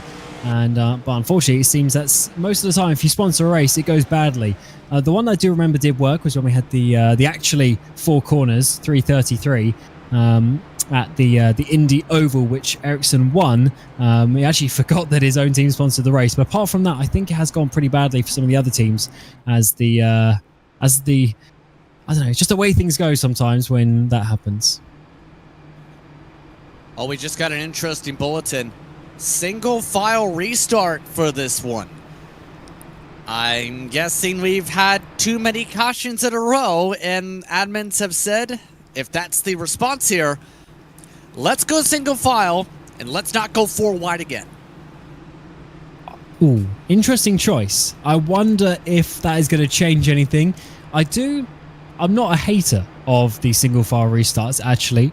They do have their place in trying to make a slightly safer run, trying to spread out the cars just that little bit more. As you see the 11 of Sherp here for Superior Hot Dogs. He's got his team on the outside. Actually 2 of them who are going to be involved in that contact. And does he just slide his way through the middle? I think he does, as the parting of the seas opens up for him, and Sherp was able to avoid that one at least. And sometimes you just wait for the seas to part, and that time they parted. Oh, an interesting call for Linus Broström. He just went on the top-off strategy here to join his dad, in fact. I think a couple drivers are expecting green white checkers at this point and saying, may as well come down, get a bit of fuel, figure it out from there. Others, well, they're losing a lot of laps of the way things are going here. Some drivers are already up to more than several minutes worth of repairs and pit stops with everything going on. Interesting call to go back and lose that track position now, because it's still quite a bit of a way to the end. So it's not like there's going to be a 10-lap dash and you're going to have a massive tyre advantage. But what it does do as it means you'll cycle to the front if everyone else pits later on at another caution. So it's a bit of a risky strategy, but it worked for Eracingligan, as I was mentioning earlier, at Kansas' second round of the season. Is it going to work for Linus this time? I mean, I think I went to double check to see if there's any reason. Am I the only one who missed on the replays? He clipped his whole front bumper off from that caution. Oh, did he? I missed that one as well. So that would explain it. So he didn't actually have a choice. He had to go down there. And unfortunately, for your winner last time out, hasn't been necessarily the season that he would have wanted. We know how strong he is in these oval series. Now the 71 machine chasing up to the back of the pack, and he'll be starting from the back of the line as we come towards the line. There's going to be 23 laps to go as Ericsson leads the way. The single file restart will commence as it is a bit of a change. We haven't seen this for a few races. The pace truck will come in and we go back bumper to bumper. So as we go green flag racing once more, are we going to see any sort of a difference in the first few laps? As we get underway once more, Ericsson leads the way. Haflidas and Bohlin inside your top three. Let's see this one in towards turn one. Of course, staying single file for now. No one with a huge run. Maybe someone in the mid-pack trying to make it 3 wide. In towards turn one we go. They dive down towards the apex to try and hold on to that track position. Look at all the Alcon Tech cars, 5 of them on screen as they work their way through onto the back straight into the wall. We see a couple of the drivers go. Already a lot more drivers adding to the damage. Ewell penalty for Bryn on that previous restart, by the way. All well. Look at Bohlin. He's amongst those going. Where have we seen the 72 be? He's been in the mid-pack most of the way. Race, nothing like being picked last and trying to go to first. And this is working so well for him, this mid part of the race. Bit of contact actually as they work their way through the final corner. And all this does is let Ericsson go. Huge slide there from Haflidas as he holds onto the car after the contact with the 72. But it might actually work out well for him to get the push from Gunnarsson, his teammate, in behind. Is that going to be enough to try and get them both past? Bohlin wasn't able to hold on to that position down the front straightaway. And look at all of the Alcon Tech cars now. I think there's 6 of them in the line pretty much. And Bohlin trying to fight them in the background as well. We've also got Holmer trying to battle with Ullman at the back end of that top 10. And look at all of the teammates working their way down this back straight. Yeah, it's getting very chippy back there with some of those Alcon Tech cars saying, we gotta go. And Wallen's making contact with all of them. He's made contact with a second one in Cylinder. This is not going to make friends at all if you're Oliver Wallen, if you're bouncing off every single driver for the same team. Yeah, that's definitely going to be talked about. But I do believe in this style of racing. I don't mind a bit of Robbins racing, but it's one of those things you got to be careful because you can dish it out, but then that means it's also going to come back your way. So you have to make your friends and be careful who your enemies are. And it's certainly a tough series to be in because everyone is very friendly. They're all very chatty in the Discord. But once you go racing on the track, everyone wants to win. And that's exactly the type of thing that you want. And talking of winning, Ericsson's got a second lead already on this restart, just a couple of laps down, and he's looking very good. The 72 gets a slight run there on the one, but Gunnarsson up into the top 3. We haven't seen him there too many times this season, but into the wall goes Ericsson, and Gunnarsson also slightly offline. I think Ericsson's okay for now, but I'm keeping an eye on not just this one because he nearly hit another one. Wallen nearly hit another one of the Alcon Tech cars this time, first of all, on the slide up. But better yet, one of the drivers in this main pack is somehow still up here in Ericsson, or rather I should say in Blixt, with the destroyed right front fender. He's keeping right in the midst of this draft with his teammates, while Wallen, well, is basically costing him a lot of time here with the slide job battle.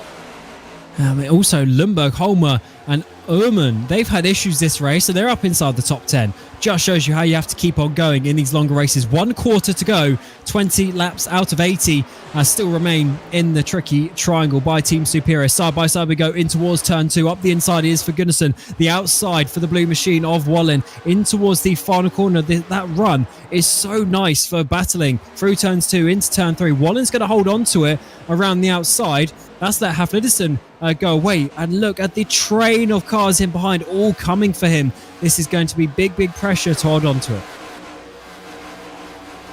The pressure, I think, too, is I think a lot of these teammates are saying you got to pass the 72. You got to get him shuffled out of here because Look at the gap between second and third right now, first of all. That's the frustrating part. 2, they've lost basically the edge of the draft here, and Bohlin is not making any inroads to the back of the 81, who's without any draft, mind you. That's absolutely frustrating. That's a grouping, and now the teammates are running each other over. Oh, yes, they are getting caught up in towards turn 2 as they try and push their way towards the front. But look at the drivers coming in the background as well. I think there's Holmer up the inside of Ullman in towards the final corner. He might be able to slide himself up there. Lundberg's trying to follow him through. So the Alcantech train is getting split up. They have the numbers, but they need to keep that and have that track position as you get towards the latter parts of this race. Lundberg has got Holmer there actually. So Holmer was looking to make a move on Ullman. He's actually effectively then lost 2 places down to P10. Just showing you how the battles are so difficult about this. Bohlin has made a gap to the number 1 machine of Salander as well, so he's holding on despite being up there on his own. Ericsson and Woodison have done this much this season, though, when it comes to open wheel racing. It shouldn't be surprised to see that Pocono, track where we've seen open wheel racing before. Now, that being said here, I think some of the damage is going to really start building up pretty soon for a couple of these drivers. I'm surprised, again, that Blixt in the 95 is still with this train. Better yet, the fact he's been able to push. Because normally if you destroy your fenders like we've seen a couple drivers do today, you're in the back. Blixt is currently the outlier in all of this. And I would say, I mean, surely the car must be okay, because I don't think you can drive around that. Because if your car's just slow, then you're slow. And with how sort of on the limit we've seen the cars today, I mean, surely he must just have some sort of visual damage as such. As you say, it's not causing him too much of a problem. But the draft is big around here, so you can make up a little bit of extra time. As we get to 17 laps to go, 16 at the stripe. Ericsson leads by 1.3 seconds. Definitely got the speed today. Havlitzen in second place. Bohlin is holding on to this third place. Then we have all of the Alcantech cars. Gunnarsson, Salander, Blick, Solo in behind, working their way through turn 3. And I am still continually impressed from the job that Oliver Bohlin is doing. And the Alcantech cars, they're not necessarily working together to get past him either. They seem to be a little bit split up and separated. We are just about that 20-lap mark on the run on tires here, so it shouldn't be surprised to see the split-up effect come into play and where the driver skill starts to become more big. In turn, I think this is Ericsson's race to lose. I know I keep repeating that, but that's kind of the point here, is he's kind of emphasizing that point. The more he runs, he's proven he's the best of the best today. A lot of these others, they're not even matching the pace. They're off by about a tenth or two per lap. Unless you're Hoflittison, because it's Michael Hoflittison. He's been having a busy time. I will emphasize, I did talk to him before the NGK and TK Esports Cup tomorrow, mind you, in that 81 camp. You know, the funny thing is, he's trying to compete in 2 or 3 different Swedish championships. That series I'm referring to. This series, while trying to find an apartment. He's kind of stressed, it sounds like. I don't envy that at all. I struggle to practice for one series that's every 2 weeks, let alone all of these multiple races happening in the same week, just a few days apart. It's so difficult to get up to speed because a big part of being fast in a race car is being confident and being comfortable with the car on the limit. And you only really get that by seat time, by being in the car, being able to feel the car through the corner, especially on long runs, not just going out and doing 5-lap stints, but going out and doing a full tire stint, feeling what the car is going to do and getting that knowledge in your brain. And if you're just ever so slightly unconfident, the car's just a little bit more twitchy, you're losing some time, you're not quite carrying the momentum that you would have wanted, and ultimately you lose lap time. So to be fast in multiple series is definitely a very, very important skill. But with the amount of series that we have nowadays, and of course all the normal racing you could do on the iRacing surface as well, there's certainly a lot that can be done. Yeah, especially when, where am I going to set my sim rig up next week? Could be a big question mark, because depending on where you're at, I'm not sure what the laws per se in Sweden, I will admit, and how long you have to move out. But at least in Canada, I can tell you this, you have less than 30 days in terms of end of the month to when most places want you to sign a lease. You're talking about saying, okay, I've got to find the apartment, get the contract signed, get approved for said contract, get a moving truck, get everything into boxes, get everything all prepared to go, and be in the new place by the end of the month. That is panic-filled. On the bright side, if you're Brostrom, in terms of Linus, he's not driving like he's got damage. He's driving, and he's amongst this train we're seeing errors like a lot of amongst those making some ground in the mid-pack. Of course, he has slightly fresher tyres, so that is going to be helping. But he's got a lot of cars to get through, hasn't he? For a driver who was on pole position to be down in P20, just shows you how the game goes. Doesn't matter if you're fast. It can still bite you and you start dropping down. Of course, Ericsson is down there as well. He's had some issues. Race winner, both of them race winners this season, and trying to work their way back through up the field. Certainly more difficult. 12 to go in this race as we continue with another decently long green flag period of running. And as we get further and further into the stint, of course, the tyres wear down a bit more. And the racing becomes even more difficult. Brostrom gets Wildewall in there for another position. In towards P90, now goes in between the two Force Esports drivers. There's Hagman and Holmgren as they try and work their way through 3 wide onto the back straight as drivers scuff the wall again. And scuff is not a big deal. Pounding the wall is a big difference, because if you basically hit the wall so hard you completely destroy your fender, good luck having speed, because that can hurt you for the long run. And as a whole, unless you have to drafting out behind, which isn't the case we've seen for a couple of years, that are the outliers. Remember, for Linus, he's in the optimal position of not having to panic if there's green-white checkered. I wouldn't be surprised if he tries to throw a curveball later and stays out here, while everybody else goes in the pit lane and see, can he stay in front for a couple laps? Because here's the big thing, too. For a lot of these drivers in points positions, this is the track I wouldn't be surprised to see a Hail Mary at, because if you get 3 green-white checkers, that's all you need to do. Stay in front for the 3. That is, yeah, that's certainly an interesting tactic, but if it works, it works. And if it gets you up some positions in the championship, then some drivers will be trying that, and they will have most likely thought about this already. As Brostrom tries to make another move there up the inside of Holmgren. He's going to have to work for it through the apex of turn 3, sliding up a little bit high. Gets a little bit loose there through the mid part of the corner as he was just about given enough space, but has to back out of that one and go in line once again, not able to hold that momentum. He is, of course, down just in the lower parts of the top 20, battling his way through. And I just wonder how high he can get. Of course, he's locked into the playoffs, but he wants to be, as close to his rivals as possible. Oh! Who's that in the background? Is that Homebomb maybe losing the rear? We've seen him around already at that corner. Yeah, the 10 car yet again from 21st this time on his own. And somehow we're still green despite the fact that he came to a dead stop. Wow, as he's getting this Bjorn Brostrom coming up behind him. And we go to 10 to go. We go to 9 to go even in this race. And Ericsson is looking very good out front. Look at the lead he's got. It's not a huge pace advantage, but it's just enough. He just has the extra half a tenth here or there where he needs it. And how many times, Justin, have we said that this season? He's just on form in this last 6 months or so. We did start the championship back in August, at the end of August 23. So it has been coming up to 6 months now of the championship, and he just keeps this pace going. This is a outrageous pace, though. He's setting here at Pocono as a whole. We're talking up to 2 tenths quicker, yet again. The fall off only 4 tenths, yet again. He's just picture perfect.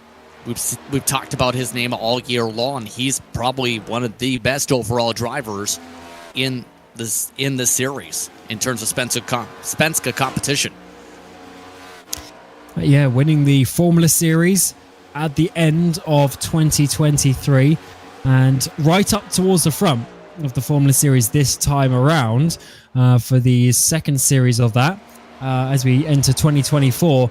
And he does get a little bit loose there off turn 2, but I'm not worried because we've seen him scuff the wall a few times He's just pushing to the absolute limit of these tyres and leading by almost 2 seconds to Haflidsson. And he's had this a few times. Despite all of the cautions, he keeps on being able to get back to the front. Holmbom is in the pit lane, actually, after that spin. So despite not completely stopping, he's unfortunately having to come in for some damage repairs. Yeah, no surprise for the 10 because it's been a rough day for that team. Now, the others we talked about on offset strategy. Hagman's only got into 15th in all of this. We already know he's going to be very much so good on fuel. This is the one advantage he's got here, is he's a little bit quicker now with the fresher tires. It's not a lot, though, because here's the thing. He's still 10 seconds back. You're not making 10 seconds up in 7 laps unless there's a caution here. If there's a caution, he's the one I'm expecting to stay out. One of those. And that might just work. We've seen a position change up towards the front. Gunnarsson and Bohlin, they swap around, but they swap back again. So Gunnarsson trying to get onto the podium once more in this series. Is it going to be here at Pocono? Because Bohlin is also doing such a good job today as they continue their fight for third place. Oh no, Gunnarsson's gone round. And you were just mentioning about the caution for the 12. It might work. And here it is. The number 1 who's having one of the stronger races he's had all season. And unfortunately, he goes round at the final corner, has to wait for all of the cars to come through. And this is going to be a restart with just a couple of laps to go. What was Robert Erling doing is what my thought is. He was a lap car, braking early in front of the leaders and cutting across said leaders. I think he just took out 3 or 4 cars. He was running 28 spot, I was noticing prior to that last point you were starting, Cameron. And that just imploded the main grouping. And that is such a shame. Blix has got himself up into 3rd. Solo is up there as well. So there's Erling in the black and orange machine.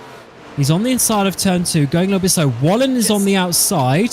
This is all just... this is still just an awkward point. But then coming into turn 3, oh, there's some contact. Did Wallen just catch the back of him as well? Salander was involved. Wallen has gone around. I don't think it was even more so the contact from Wallen. I think it was the fact Erling almost cut across the nose of the Alcantech cars.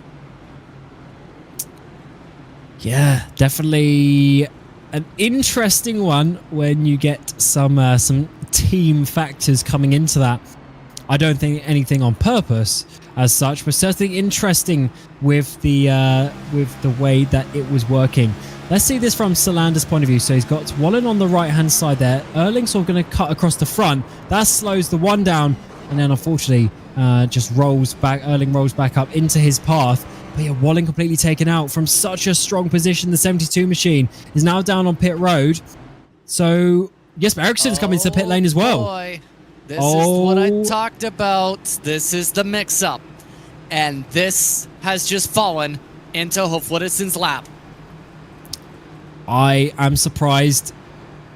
I'm very surprised to see Ericsson come into the pit lane there. Maybe he thinks we're going to see some green-white checkers. Maybe he thinks that we got the opportunity for some more racing. Because when we go back with about 3 laps to go, there's not going to be enough time to come from the back. I mean, if they run out of gas on the final restart or the second to last, I can see the play. But my counterpoint is, you're the leader. Stay out. It's a track where cautions breed cautions. The green-white checker trends have seen them use them all. In most cases, league races or official. This just fell right in the lap of the 81 car.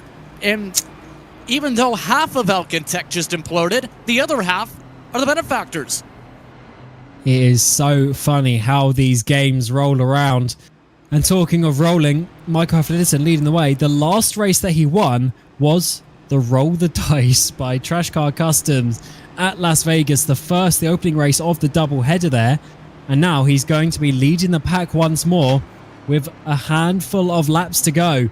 And Alcantech looking strong. 1, 2, 3, 5 up towards the front. They've got the numbers to be able to guarantee their team a race win, at least, you would think, at this point in the race.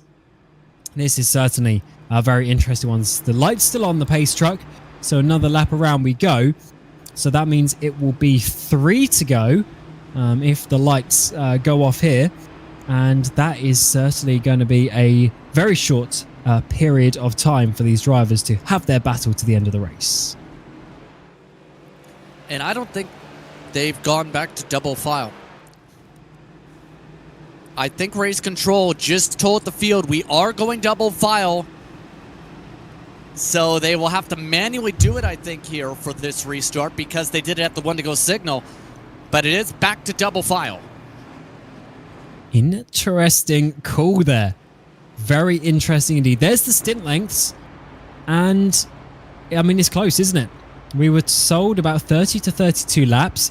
We would need about 34, 35 to get to the end from those drivers. Or 33, I should say. To get to the end for those drivers. So, interesting one. If we get a green, white checkers, I know we've had a few cautions, but it could still be interesting on the fuel number for these drivers. There's going to be 3 to go at the line. Flidison with Blix on his outside. He's got his teammate Solo in behind. They are set up very, very nicely. But who wants to get to the race win? Solo needs it the most. Flidison's already got a race win. Blix 2 so far this season. But who is going to come out on top? It's all changed a little bit further back. We've got Shirt back up inside the top 10. Hogman as well. Ericsson, Skoglund, Lundberg, all drivers who haven't necessarily been up in these positions over the course of the season. And it's now a good opportunity to try and get themselves up inside the top 5 in the penultimate round of the regular season. It's the second to last opportunity to get some nice points. The pace truck is going to come to the left-hand side of the track. And it will be, of course, Hafidis in the 81 machine winning the 5th round of the season. Will he be able to win the 14th as well? The pace truck comes in. We go to green flag racing. 3 laps remain at the tricky triangle by Team Superior. And a nice start it was by the 81 machine. In the background, we see all the cars work their way through. And there's contact already. As around, some of the drivers are going to go. And surely that is going to bring out the caution once more. And there's about 10 drivers involved. Cautions breed cautions. What else do I say? That just took out a lot of contenders, to say the very least. Bjorn Borstrom amongst those in the meatball flag category. Fredrickson yet again with a big hit. Salander was back there. Marcus Hagman amongst those who were trying different strategies in it. I think that was on Hagman with how slow that start was. He's already gotten an EOL penalty. That is not ideal, but I was looking. Yes, Ericsson already up into 14th place. Prostrom in 15th. That's actually worked out pretty well for the 37 machine there. As there's Wallen losing a front bumper once more. As what a day it has been for a couple of these drivers. Let's see the restart on the replay. Can we try and figure out one of the Force cars just not getting away, and it just bunched everyone up on that right-hand lane. They go about 5 wide, and then contact ping-ponging off each other. Aronson goes in front. I think that's Salander going around as well. Nieholm was involved, and there's Rob Erling also in as we come across the line with 3 laps to go. And in turn, green white checkered territory just like that now. First 3 attempts. Your bet's made essentially in terms of the fuel strategy, in terms of the pit strategy. This was why I think a lot of those stayed out here is we've seen a lot of cautions and you save a lot of fuel under said yellows. Still going to be borderline. Oh, by the way, there's 7 minutes on the clock. Oh. I don't think we're getting all 3 even. We don't have enough time for all 3, but do you remember what happened last time out at North Wilkes? We got an extra lap.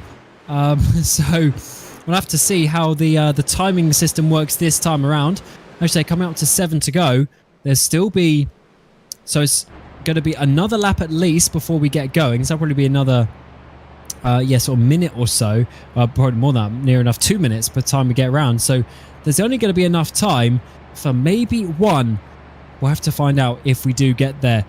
2 laps of racing. That's a long way around here as well. Now, here's the critical part, and our producer is currently projecting this could be for the race right here, because it takes 2 minutes under pace speed to pace. And they're not shortening the caution here, mind you. So, to put it quite simply, Cameron, this could be for the win right here when the next flag ends it, if they play their cards right. And this could fall right into Michael's hands fully. Yeah, and I still wonder why Ericsson came into the stop, unless he was really worried about the fuel number. Potentially is a reason, because he's down in 14th place. That's a lot of work to do. And unless these drivers sort of run out of fuel, that sort of thing, that's going to be very, very difficult indeed. Let's see how this one works around. Haflidsson is leading the way. He's got Solo. He's got Blixton behind.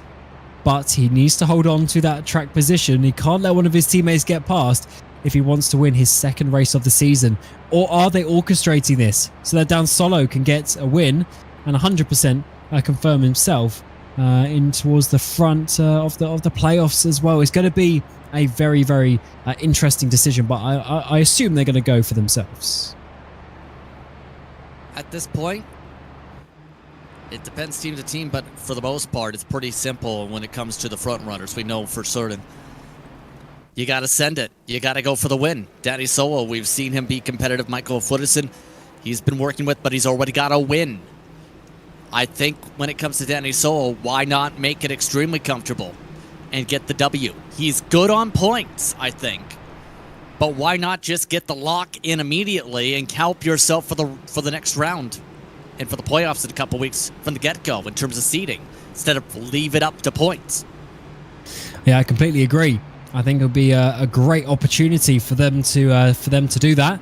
And we are on to laps 81 of 83. So we've gone past the original lap counter of the 80 laps. And we're going in towards a green-white checker situation. It's going to be double file on the restart. But we did just see Justin. What happened a little bit further back? One of the Force drivers not getting going. So the drivers need to be alert. They need to be awake to try and not do that again. Now, here's the big thing.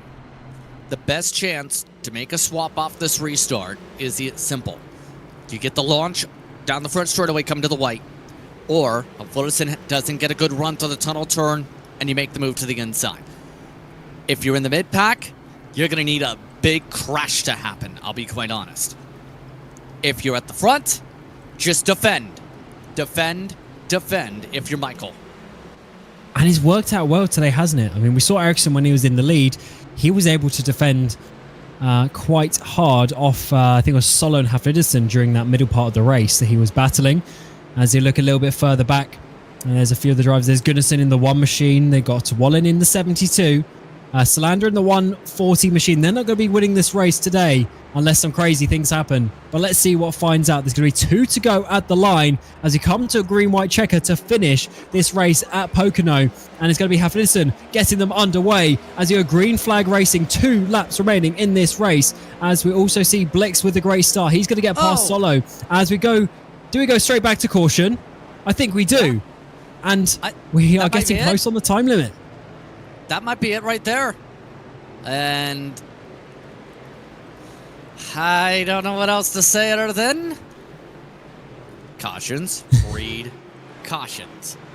I wonder how long is left in terms of time. It says 3 to go, but there's a 1 hour 40 minute time limit as well. And the green white checkers need to be within that. And the 240. Surely that is going to be it. There's about 2 minutes or so, a lap under caution. So that might be the race victory for Michael Haflidsson. Second race victory of the season. Let's see if the timing is going to give it to him. As I mentioned last time out in North Wilkes, for some reason we ended up doing an extra lap than we were expecting. So we'll leave it for the official confirmation. But it is looking good for the 81 machine there. And what a day it has been, because he had to work hard for that. He was gifted some very interesting positions. But let's see how this one works out. 2 minutes remain as he goes across the line. But is it going to be that same position when the timer runs out? Better yet, do we accidentally get a shoot out to the straight? I've got a lot of questions on how this could play out. But again, all this is from a stack up, I think, at the back of the field here, guys, because, well, as we already know, we had a lot of drivers with damage just moments ago. This could be chippy in terms of how this race could end here. Yeah, it certainly could. And yeah, I didn't necessarily see anything though. Did you? Because I did. Surely to bring out the caution, like someone's got to go around or whatever, but we didn't even see the remains of that. Well, we were still working to get the replay. Oscar Fredrickson, I think, tried to jump the restart, but of course, in theory, you can't change the lanes before the restart in the series. You don't want to be that person who jumps to the inside, or better yet, to the right side.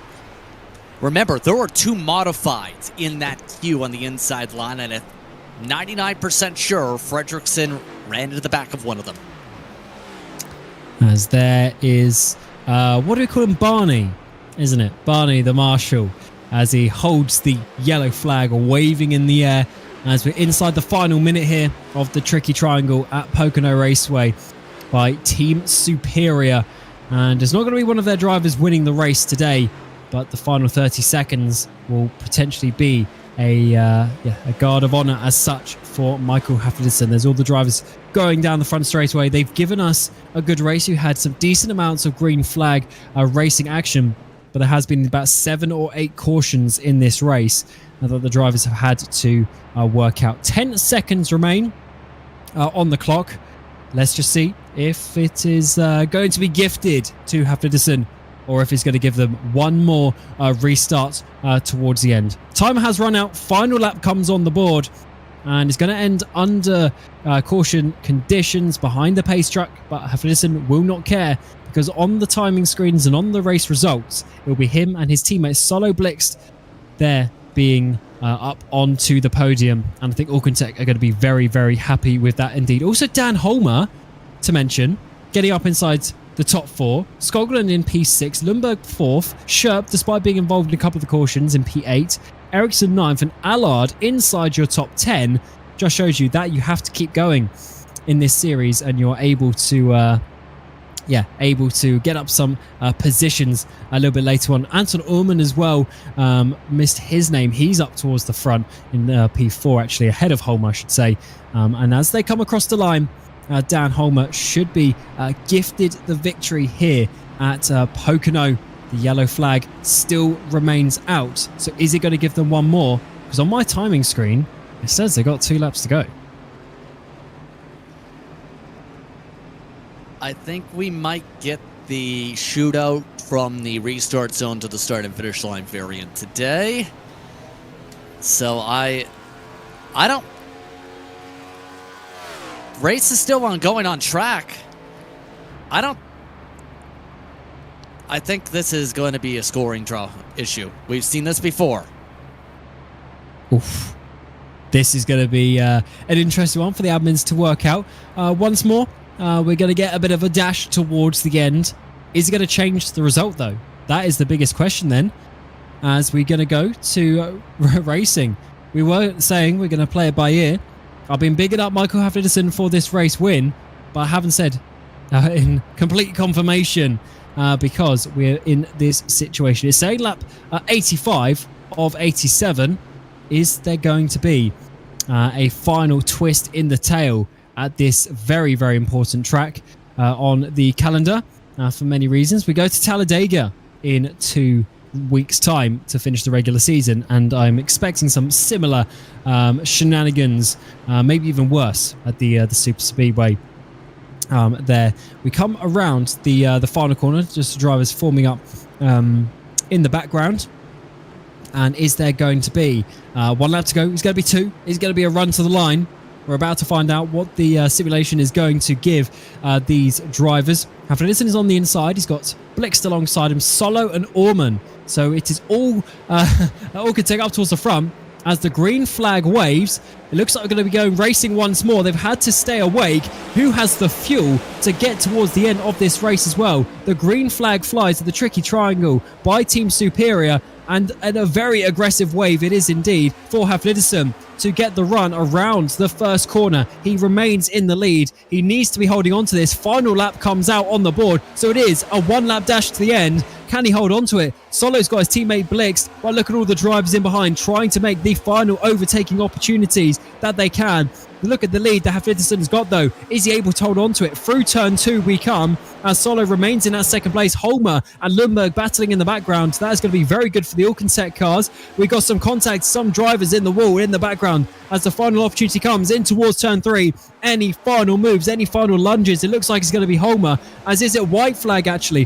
One more to go, and this is absolute tension for Haflidsson. Into the wall they all go as we come to one flag to go. It is the checkered flag comes out, and Haflidsson will actually take the race victory. Confusion in the race control, but at the end of the day, it is Haflidsson who holds on from that final lap, and Solo wasn't able to get him, so he doesn't get his win for the playoffs. But Haflidsson will not worry about that one bit, as after a very tricky finish to the race once more, a one-lap dash confirms the 81 as the race winner. Well, that was extremely confusing, was it not? To say the very least. I think that's the first time I've seen the one-lap shootout variant in a while, but at that point, you race until you know when the race is going to end. Do they think the race is not done yet, or I'm confused here? I mean, it was definitely a checkered flag by the by the marshal. I mean, why not go an extra lap just in case? Or do it like that. As we're finally getting the donuts there from the 81.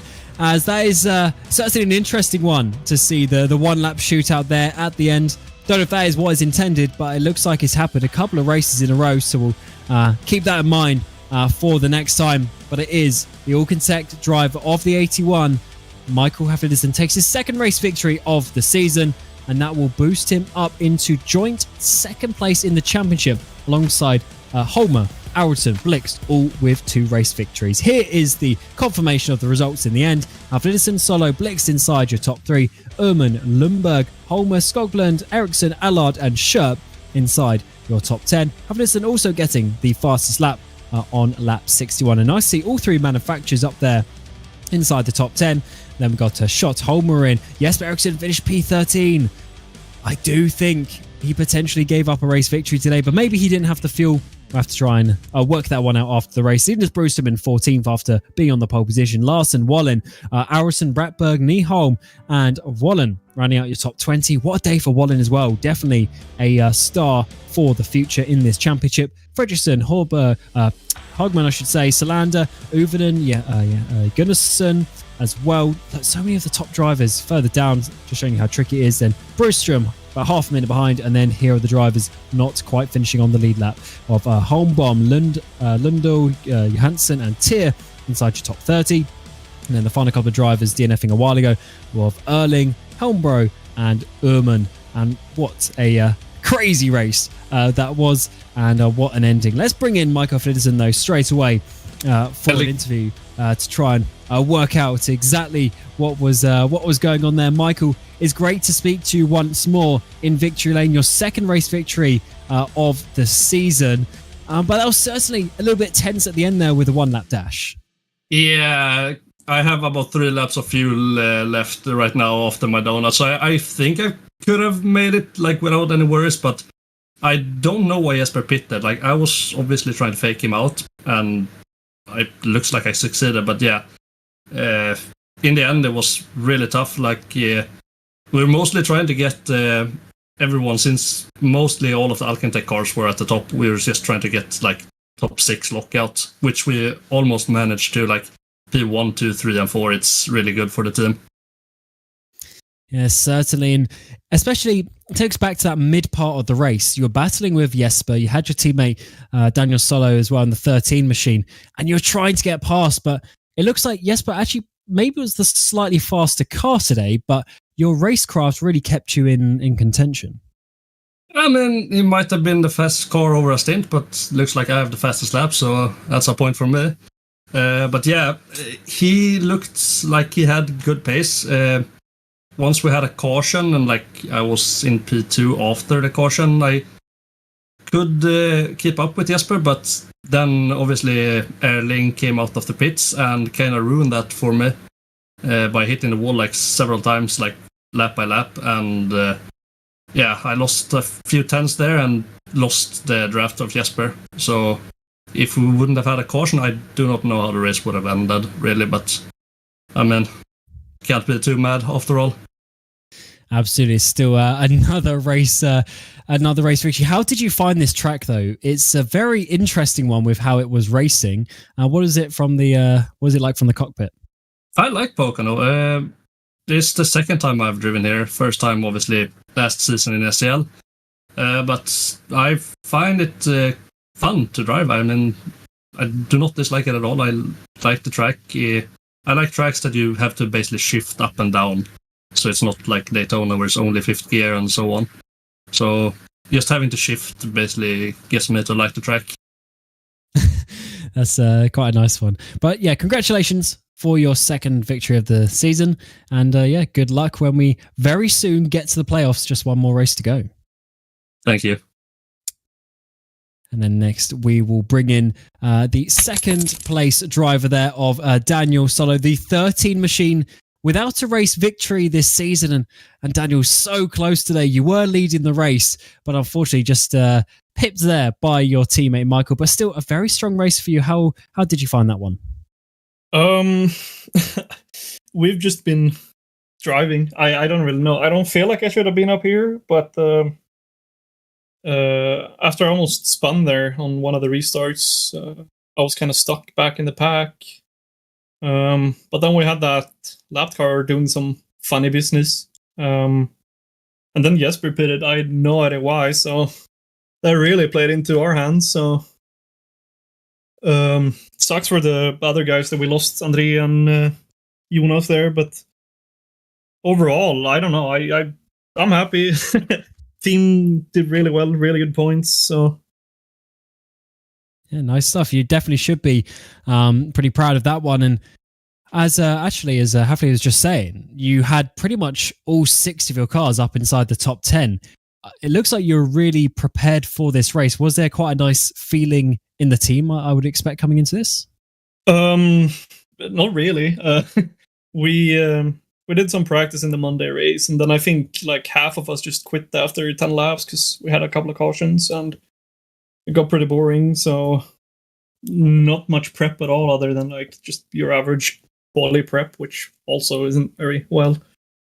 So just kind of working together works. Guess we don't need that much practice to get a top 4 finish for all of us. So.